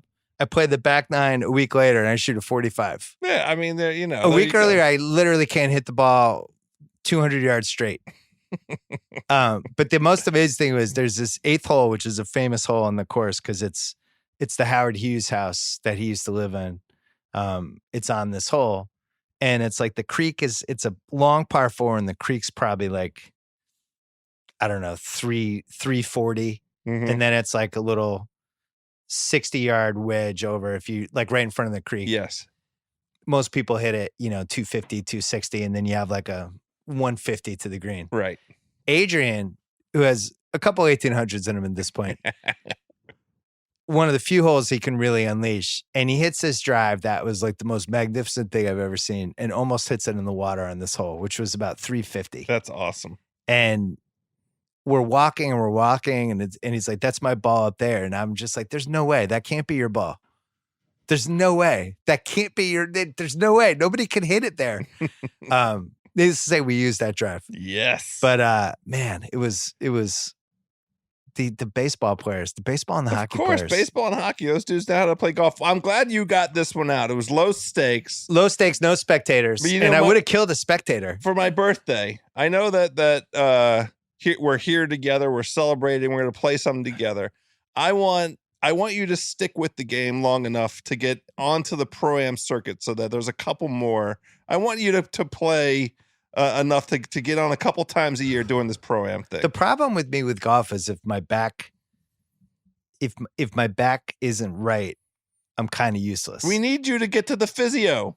Go make sure when my back is nice and loose. Yeah, when you know you're going to play, get to the great. physio. Get the stretching and do your tactical frog, hip drills, and all the rest of it. I just need to start using PEDs, and I will. Oh, I'm into that. Yeah. But we're officially at the age, well, at least I am. I think I can get an HGH prescription now. Yeah, well, get me one too. All right. Hey, if you're a movie and podcast fan like we are, check out The Ringer's new show, The Rewatchables, $19.99. Available only on Luminary. We have done 2 of these. We did American Pie.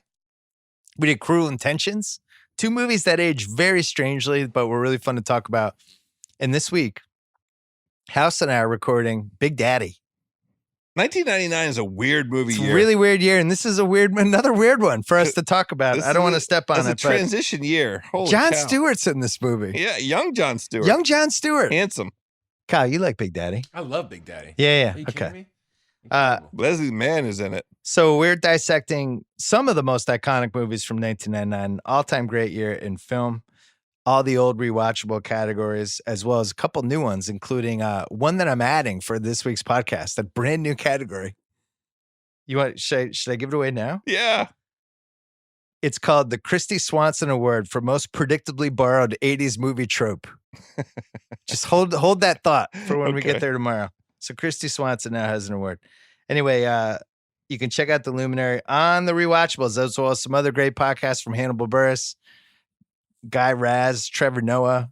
They give you access to a bunch of original shows from innovative, dynamic creators you can't find anywhere else.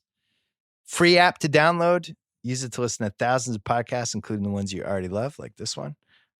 Sports, movie, comedy, a whole bunch of things. Get your first 2 months of access to Luminary's premium content for free when you sign up at luminary.link/Simmons. After that, $7.99 per month. Luminary.link/Simmons for 2 months of free access. Luminary.link/Simmons. Cancel anytime. Terms apply. All right, it's time. Russillo could not be here tonight, but we're playing Throne Game anyway. He won't mind. We can talk about it with him Tuesday. We can talk. We'll let him. We'll let him do his thing when we have. I think we're doing Tuesday night with him. Yeah. But we're gonna play episode 4 of Throne Game. 80-minute episode. They show at the beginning. They show the card at the top with the nudity, violence. They show the V for the AC for adult content, V for violence, L for language. And you were immediately upset there's no N for nudity. So that's how we started. I should add that we watched this episode with my mom and Kyle. And my mom had just made us this feast, and you were complaining about the no N for nudity. What's the matter with the show? Why aren't they going out with a bang? It's HBO. Phenomenal start by you. I just want Game of Thrones to stay true to itself. Yeah. You're like, don't lose your identity. Game of Thrones is like Steph Curry right now. That's right. They need to. Don't forget who you are. They haven't really killed anybody that matters yet, and we've been on a real streak here lately. Well, all I can say is AT&T buys HBO, and all of a sudden there's no more nudity in Game of Thrones. So I don't know. Draw your own conclusions. And only the good guys are winning. Not interested in that.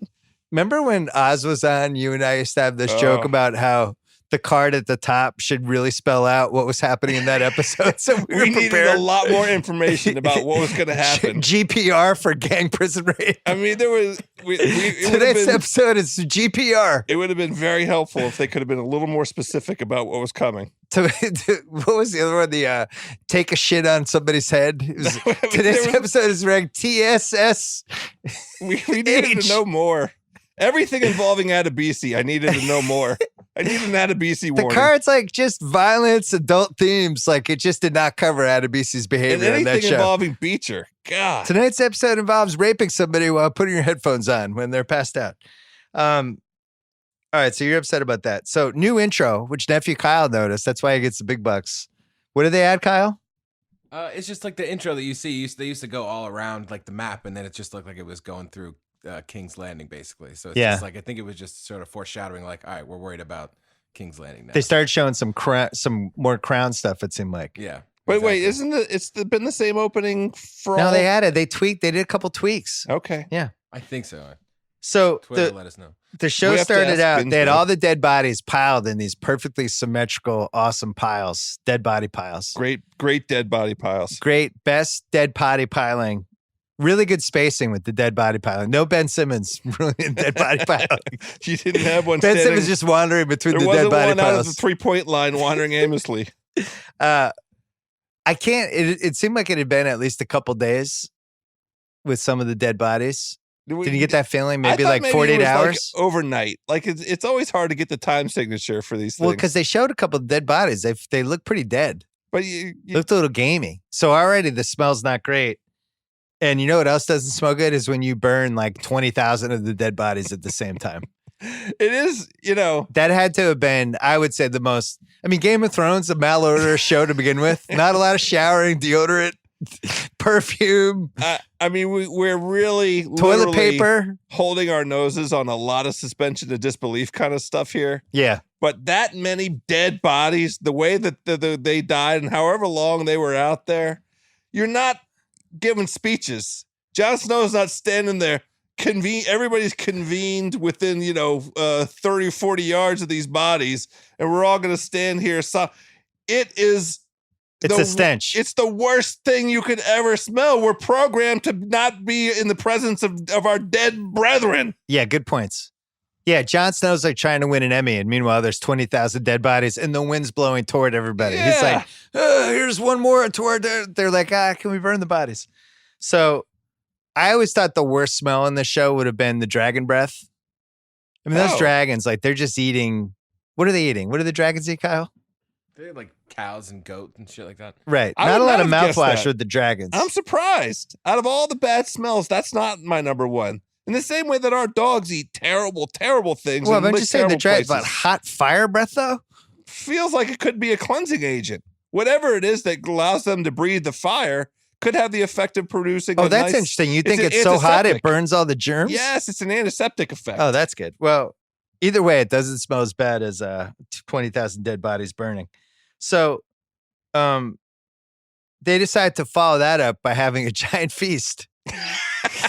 As you do, as you will. What makes you hungrier than the smell of 20,000 burning bodies? Oh, let's have some food and some drink. They did win the war. Yeah. It was a celebratory feast. It was celebratory. There was definitely a celebratory feel.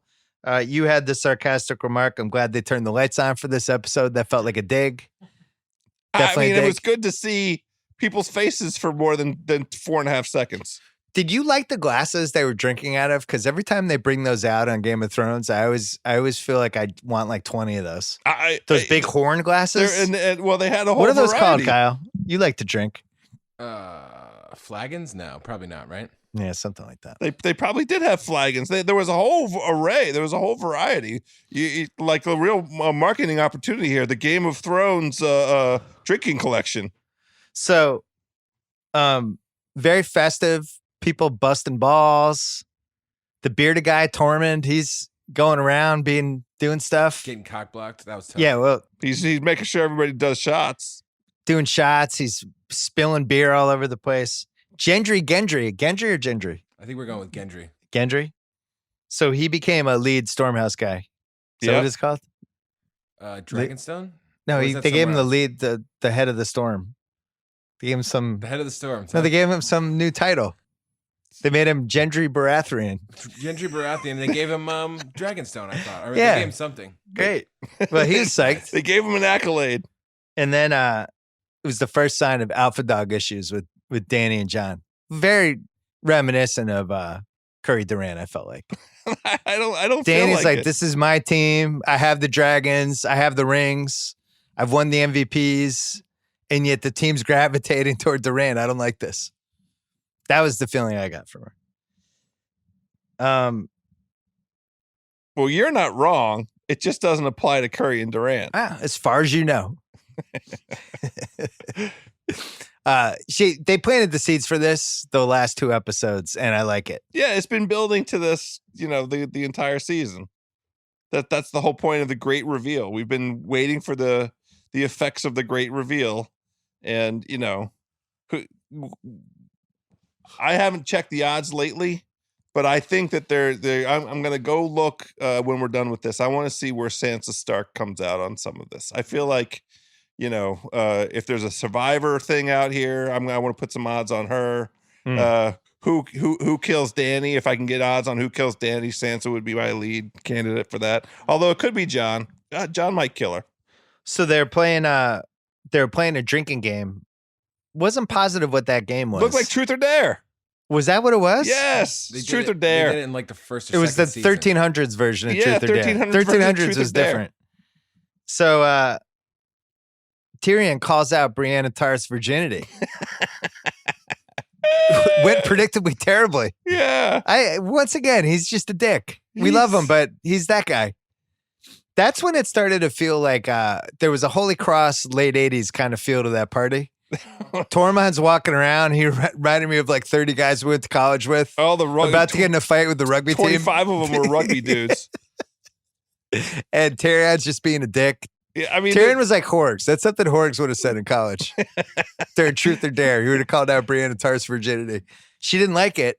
She walks off. Tormund goes to follow her, and Jaime gets the upper hand. No pun intended. He immediately blocks. It was literally a cock block. Cock blocking. It was a literal cock block. I almost made a joke, but I'm not going to. You're going to name a name. You know. Your 50th birthday is coming up. We've been friends for over 30 years, and we're on the same wavelength with a story from the past. You're going to name some names of some famous cock blocks in history. He knows. He knows what he did. He knows what he did. Wasn't anyone in this room. So anyway, then we had Hound and Sansa. Yeah. Little reunion scene. Sure. And he's like, yeah, if you'd come with me, all that terrible stuff wouldn't happen to you. Like Littlefinger just getting horribly sexually assaulted for however long by Ramsay, and it was just really bad. And she comes back with, well, all that stuff made me the person I am now. That's right. Probably would have chosen a different path. I don't know. She was a little too positive about it. Well, no, I think this is the thing, is it goes to the point of her fitness to be a potential leader. She might, at the end of this thing, she's, who's going to sit on the throne, not ruling her out. Yeah. She's got the chops. She literally took some chops too. So then Gendry goes to Arya, who's, hanging out. She likes to just be in the dungeon shooting bow and arrow. That's how she spends her Friday nights. Killer gonna kill. Didn't want to be part of the revelry. She's like, I'm going to go down and work on my bow and arrow. Shoot or shoot. And he's like, hey, good news. They just made me a sir. I have this new title, and you can be my lady. And then gets on the knee, proposes. Yeah. I mean, pretty quick. It's sex once. I know she has some superpower. She can change her face. She killed the Night King. I know you get a little carried away when you're in love, but this seemed quick. So she does the Bachelor season finale move, where before saying whether she accepted the proposal or not, recaps how great their relationship is, and it's all leading toward the but. Yeah. ... And you could feel it coming. And then she's basically like, I'm no lady. Yep. You know who I am? I'm the fucking Night King killer. I'm not getting married to you. I'm a stone cold killer, bitch. You know what I do? I go kill the bad guys. That's what I do. I don't want to be your wife. What I do. Yeah. And she's out. And that's it for Gendry. I'm not nobody's wife. So he loses the Lady of Light, his 450-year-old girlfriend, and then he loses his 18-year-old girlfriend. Tough times. He'll be all right. Tough times. He's got that big one. He's still packing that big heat.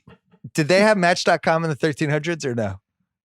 Kyle? If they did, all he has to do is say, I got the big one. They were called brothels at that point. I think. That's right. He's in a brothel for the. They all know he's got the big one. That's Podrick. I think that's. Oh, I'm missing up. Gendry Podrick and Podrick was one of the big ones. Son of a bitch. So Jaime hooked up with Brienne, and that was when my mom, who had a couple glasses of wine in her, when we were talking about, they kind of cut away from the sex scene. I think one of us made the point, it's too bad they didn't do that with Arya, because our little Arya, none of us have recovered from that.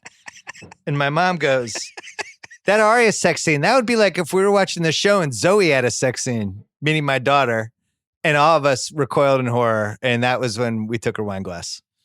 That was horrible. That was the moment. That was the highlight of the show.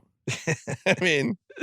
So then Daenerys meets Jon Snow, and she's basically like, don't tell anybody about this whole thing where I'm actually your aunt and you're the rightful heir to the throne. And he's like, well, what if I just tell my family? And she's like, no, you're not doing that.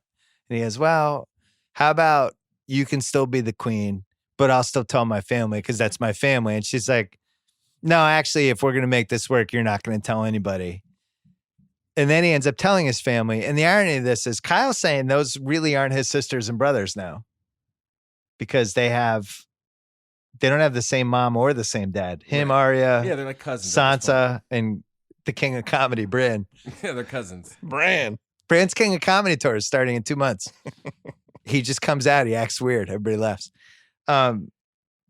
So I think at that point, since she has 2 dragons at that point of the show, I think maybe you go, All right. I won't tell anybody. That sounds good. Let's keep this one between us. Now, next scene, he's got his brothers and sisters together. Hey, I got something to tell you, but you got to swear can't leave the room. He already knows his sister Sansa hates Danny. Yes.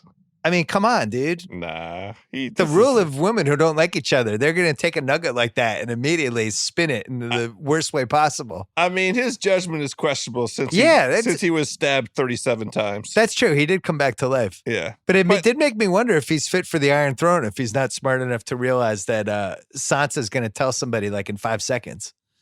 Like you might as well just put that in the newspaper. They have newspapers in 1300s? He could be a little more calculating. Bad job by Jon Snow. He's such a good guy, it works against him sometimes. So he tells, I forgot that Daenerys when John's like, I really want to make this work. And she said, we can. I just told you how. That's right. Icy. STFU. Oh, and I forgot that we cut to Jaime and Brienne and Tarth in bed after coitus.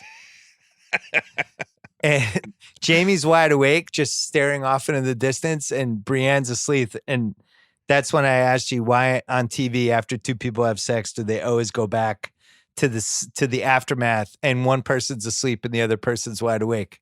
We never catch two people asleep or both people awake. It's always one falls asleep and the other one is lost in thought, either unhappy with how it went or can't sleep. I hope that's just on television. Because if it happens in real life, I'm always the one that's asleep. I was going to say, if that's happened to you 500 times in life, 500 of those times, you were the one snoring. 500 times, 99. you had your partner was lying next to you awake, not because they were lost in thought, because they couldn't believe how much you snored. They're like, oh my God. Or how much I smelled. Those are the options. Another thing. This year they really added more jokes about John's height. I mean, Tormund just gets in that ass. He said, you weigh as much as two fleas fucking was one of his comments. It's a good line. Yeah, but it's almost like they've read all the internet making fun of Jon Snow's height and they just decided to lean into it this year, which I appreciate. Me too. Great job by them. Bron made a power play. Not LeBron, Bron. Bron made a power play. He decided to steal the hosting duties from Maverick Carter for this week's episode of The Shop. And also made a power play on Tyrion and Jaime. And they made some deal. I didn't really understand what was going on. At that point, I was really focused on getting the wine glass away from my mom.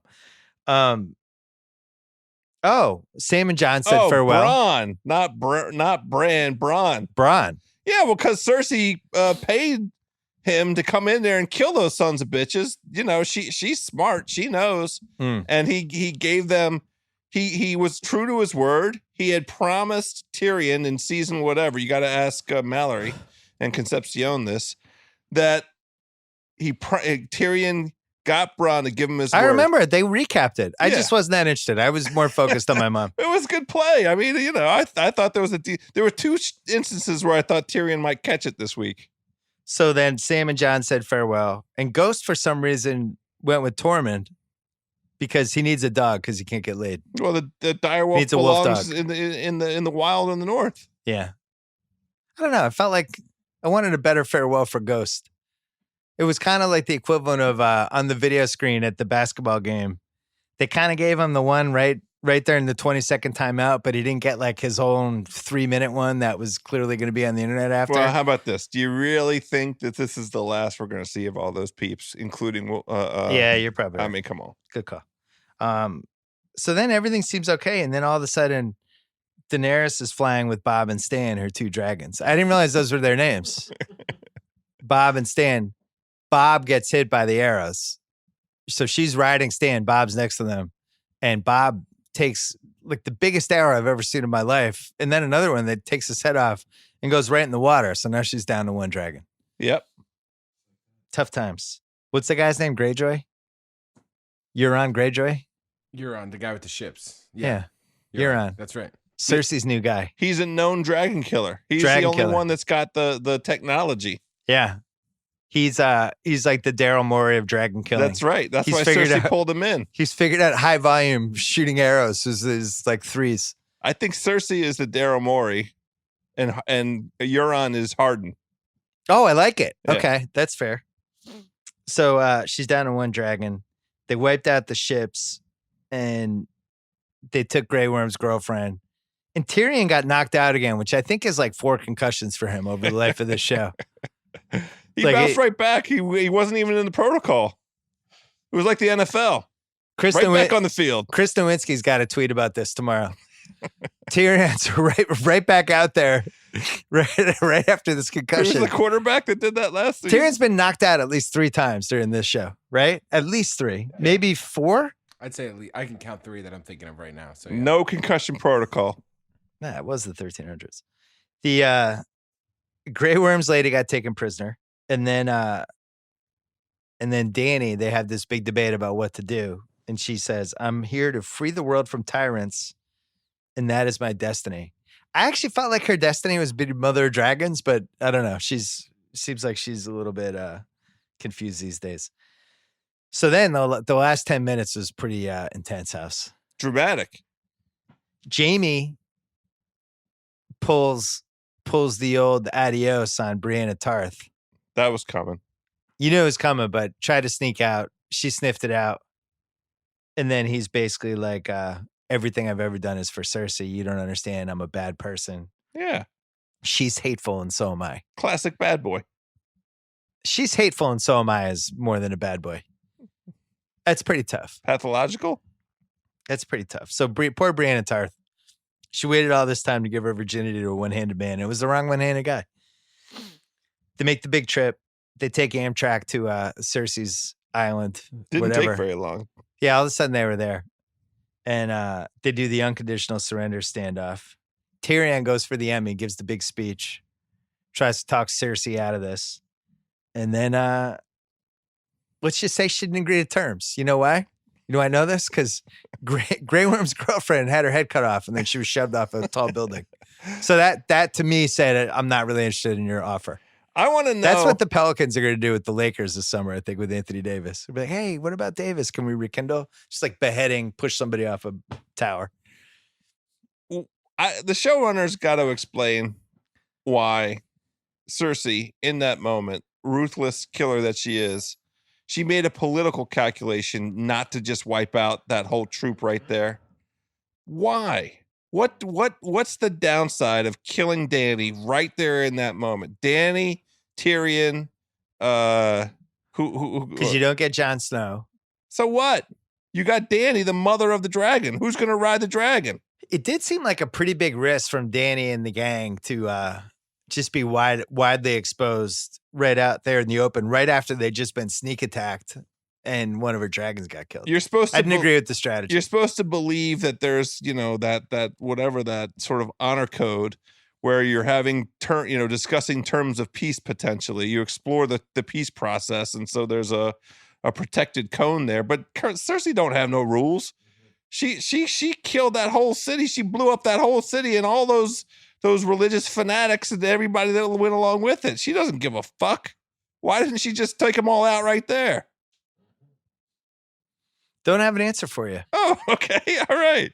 I mean, maybe there's something in the book, but I mean, it wouldn't even be one of the 9 worst things she's ever done. It runs maybe she's the best you can come up with to me is like she doesn't know where Jaime is, and in her heart she wants the father of that baby to be part of the picture, and Jaime could be at risk, but that's pretty tenuous. Does she give 2 shits about Jaime at this point? I don't think she cares about anybody. I agree. I think she's off the Me reservation. too. She should have iced that whole joint. Cersei, this is the worst hairdo she's ever had. I'm not a fan of this one. I don't know what she's doing with this particular hairdo, but it is really rough. They're not doing her any favors. I mean, she looks like a killer. Okay. She should killer should kill. I gotta say, they could have thrown in one scene with her and Euron Lovejoy. Greyjoy? Euron Greyjoy.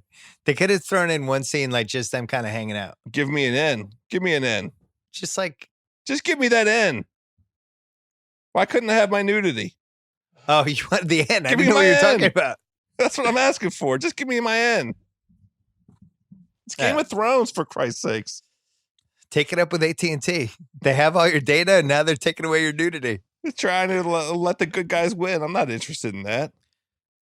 Well, they did it. They did chop somebody's head off at the end. It's not like this Again, was a bit player. I thought it was better than the first 2 episodes. 3 was great for its own reasons, but I think this was the second best one. I like this one. I liked it. 3 was with fine, you. except for you couldn't see it. This I one, like at least the you whole. could see. I like the smell of dead bodies feast that they had was really enjoyable. Killing the dragon was truly breathtaking and unexpected. Good special effects. Great special effects. Next week's supposed to be nuts too.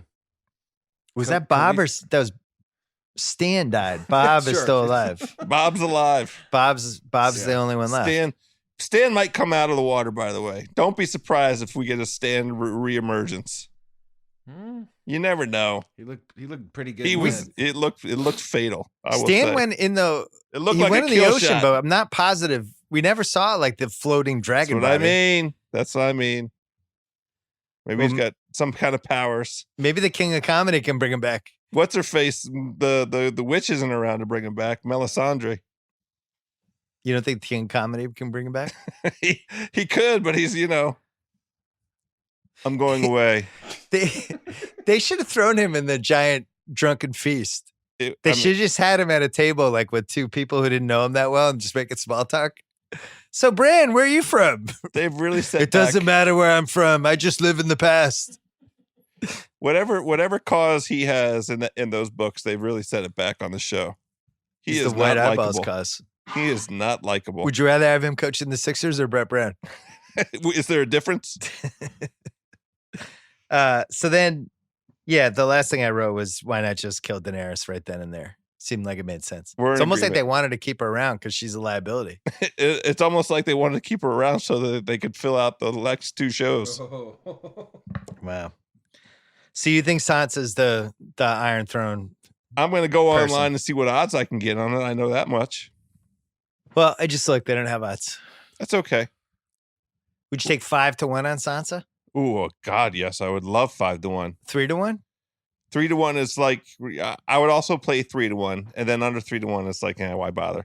But I'm gonna hit the cuz. I'm gonna text the cuz after this. Cuz has access to all the exotics. All right. Anything else you want? Any 50th birthday thoughts you have? It's coming soon. I'm celebrating it for the rest of the year. My birthday is in May. May the 1st begins the rest of the year of house. I'm going to eat and drink. If I don't put on 15 pounds, I will have been a failure. I expect 2019 to just go down in ages as an all-time drunk, golf, eating. I mean, I just don't want to stop. It sounds great. Give me your top 5 most exciting, thrilling sports moments of your first 50 years. Wow, incredible. John Riggins breaking away in the 1983 Super Bowl against the Miami Dolphins. Okay. Elvin Hayes making a shot against the San Antonio Spurs in 1978. I was physically there at the Capitol Center. Oh, there you go. In a you were there 7. for his only clutch moment. Well, he's in the starting 5 with Karl Malone and Chris Paul. It was a great moment. I'm not sure which Len Bias moment, but I got to see Len Bias a lot. God damn it. That year. I was at a North Carolina game in Maryland. That's 3. It's amazing we didn't know each other during the Len Bias thing. It was right before. We were 2 years away from knowing each other. Yeah, exactly. I was so into I just couldn't believe the Celtics had him for it lasted, 36 hours or whatever? It was an unbelievable 36 hours. And one from which, you never recover. Caps winning the Stanley Cup. That was a good one. That's top 5 for you. Oh, sure. Okay. Like how many titles? The flags fly forever. And in my life, I have 3 Super Bowls, the University of Maryland winning the NCAA championship in 2000 and I'm going to mess up the year, 1 or 2. It had to have been 2 because I think Duke won. That was like right when college basketball died. It was an all-time terrible game. I rewatched Juan Dixon, that entire Steve game. Blake. That was awful. It was a bad game, but I grew up rooting for the University of Maryland, so I loved that team. And that was still a team, title. still a title. And seniors like that really did mark a moment in time where they were guys that stayed in college for 3 or 4 years. It's like the guy who ended up belatedly winning the Kentucky Derby yesterday by disqualification. Guess what? 20 years from now, I'd be like, you won the Kentucky Derby? The guy's like, yeah, that's it. Nobody's like, was it the one where that's it. You won the Kentucky Derby. Nobody's going to remember what happened 20 years from now. That's it. So yeah, that was your Maryland win. And the 1987 Gonzaga College High School track and field team inducted into the Gonzaga Athletic Hall of Fame 2 weeks ago. Captain Joe House, Captain Will Simmons, Captain Marty Cates, Captain Charlie Daniels. Yeah, that's right.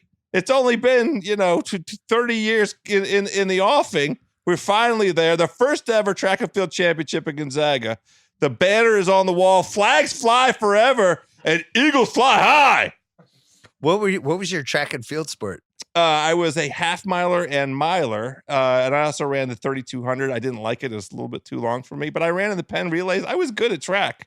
I had a 157 mile at Penn Relays in high school, and my best mile time was like in the 423 range. You had a 157 half mile. Yeah, 157 half mile. And you said mile because that would have been amazing. That'd be fast. That'd be like as fast as a horse. Anyway, that was my fifth. That was my fifth all-time sports moment. I'll tell you, the Washington, D.C. ones were kind of sad. The Washington, D.C. sports. 3 Super Bowls. What's sad is John Wall jumping on the scores table might have been like 13th. I'm not talking about any of that. By the way, here's the thing that I want. Here's one of my birthday presents. I'm asking for a lot of birthday presents this week. Can we come up with an avatar to replace Fat John Wall on my Twitter? I'm asking you to help me come up with a replacement avatar for Fat John Wall because that needs to be retired now. You need to just tell people to send in your replies. Okay, there we go. I need suggestions. At House from DC. Send him avatars for Twitter. I'm replacing Fat John Wall. How long do you have Fat John Wall? Like a year? Well, I mean, when was that picture taken? It was last summer, right? It was last summer when he was nice and fat. Up until this moment now where I'm ready to stretch him. I'm going to stretch him in my life. I'm going to effectively waive him and pay whatever it costs. I decided that's my favorite open GM job. With good reason. Because first 2 years, nobody's expecting anything anyway. That's the bar is very low. What do you have to do to exceed expectations? Just don't trade Bradley Beal and don't screw up your top 4 pick. Well, it might be okay to trade Bradley Beal. No. You might if you get a bunch of young assets. No, maybe not okay. Why? I mean, if you get all those Lakers kids, not okay. And if it depends on this draft. Bradley Beal's 25. We'll know when these ping pong balls land in 2 weeks. What's going to happen? That'll set the course for everything. I couldn't believe Monty Williams took the Suns job over waiting to see what was going to happen in the lottery when 4 teams wanted to hire him. Well, what if the Lakers win the lottery? I would rather have that job, right? The bar, again, not very high. And he kind of knows what he's getting. It's an interesting team in Phoenix. Yeah, but he willingly wanted to work for Robert Sarver. That's a terrible idea. That is a questionable decision. I have to agree with you. Now, he is very close to Pizzeria Bianco, so he gets all that Chris Bianco pizza. Robert Sarver watches Game of Thrones and is like, who's making some good moves this season? Cersei. I like the way she's thinking. Well, I'm excited to celebrate the 50th birthday weekend. We're gonna do another pod later this week with Russillo. I can't wait. Who ditched us for Willie Nelson. I just don't want him to squeeze my head in between his giant pythons. And then we're gonna play golf. We're gonna do the Big Daddy podcast. You're doing House of Carbs when you're here, and fairway rolling, and we're gonna have a couple good meals. Can't wait. And I'm probably going to gain like 7 pounds. Yes. Thanks to DAZN. Don't forget to check them out. Great experience with the Canelo fight this weekend. Don't forget about our Luminary podcast. Rewatchables 1999 Big Daddy coming later this week, as well as all of the awesome Ringer Podcast Network podcasts and theringer.com, where is the place for all of your Game of Thrones content and everything else. Back with a couple more podcasts later in the week. Until then. See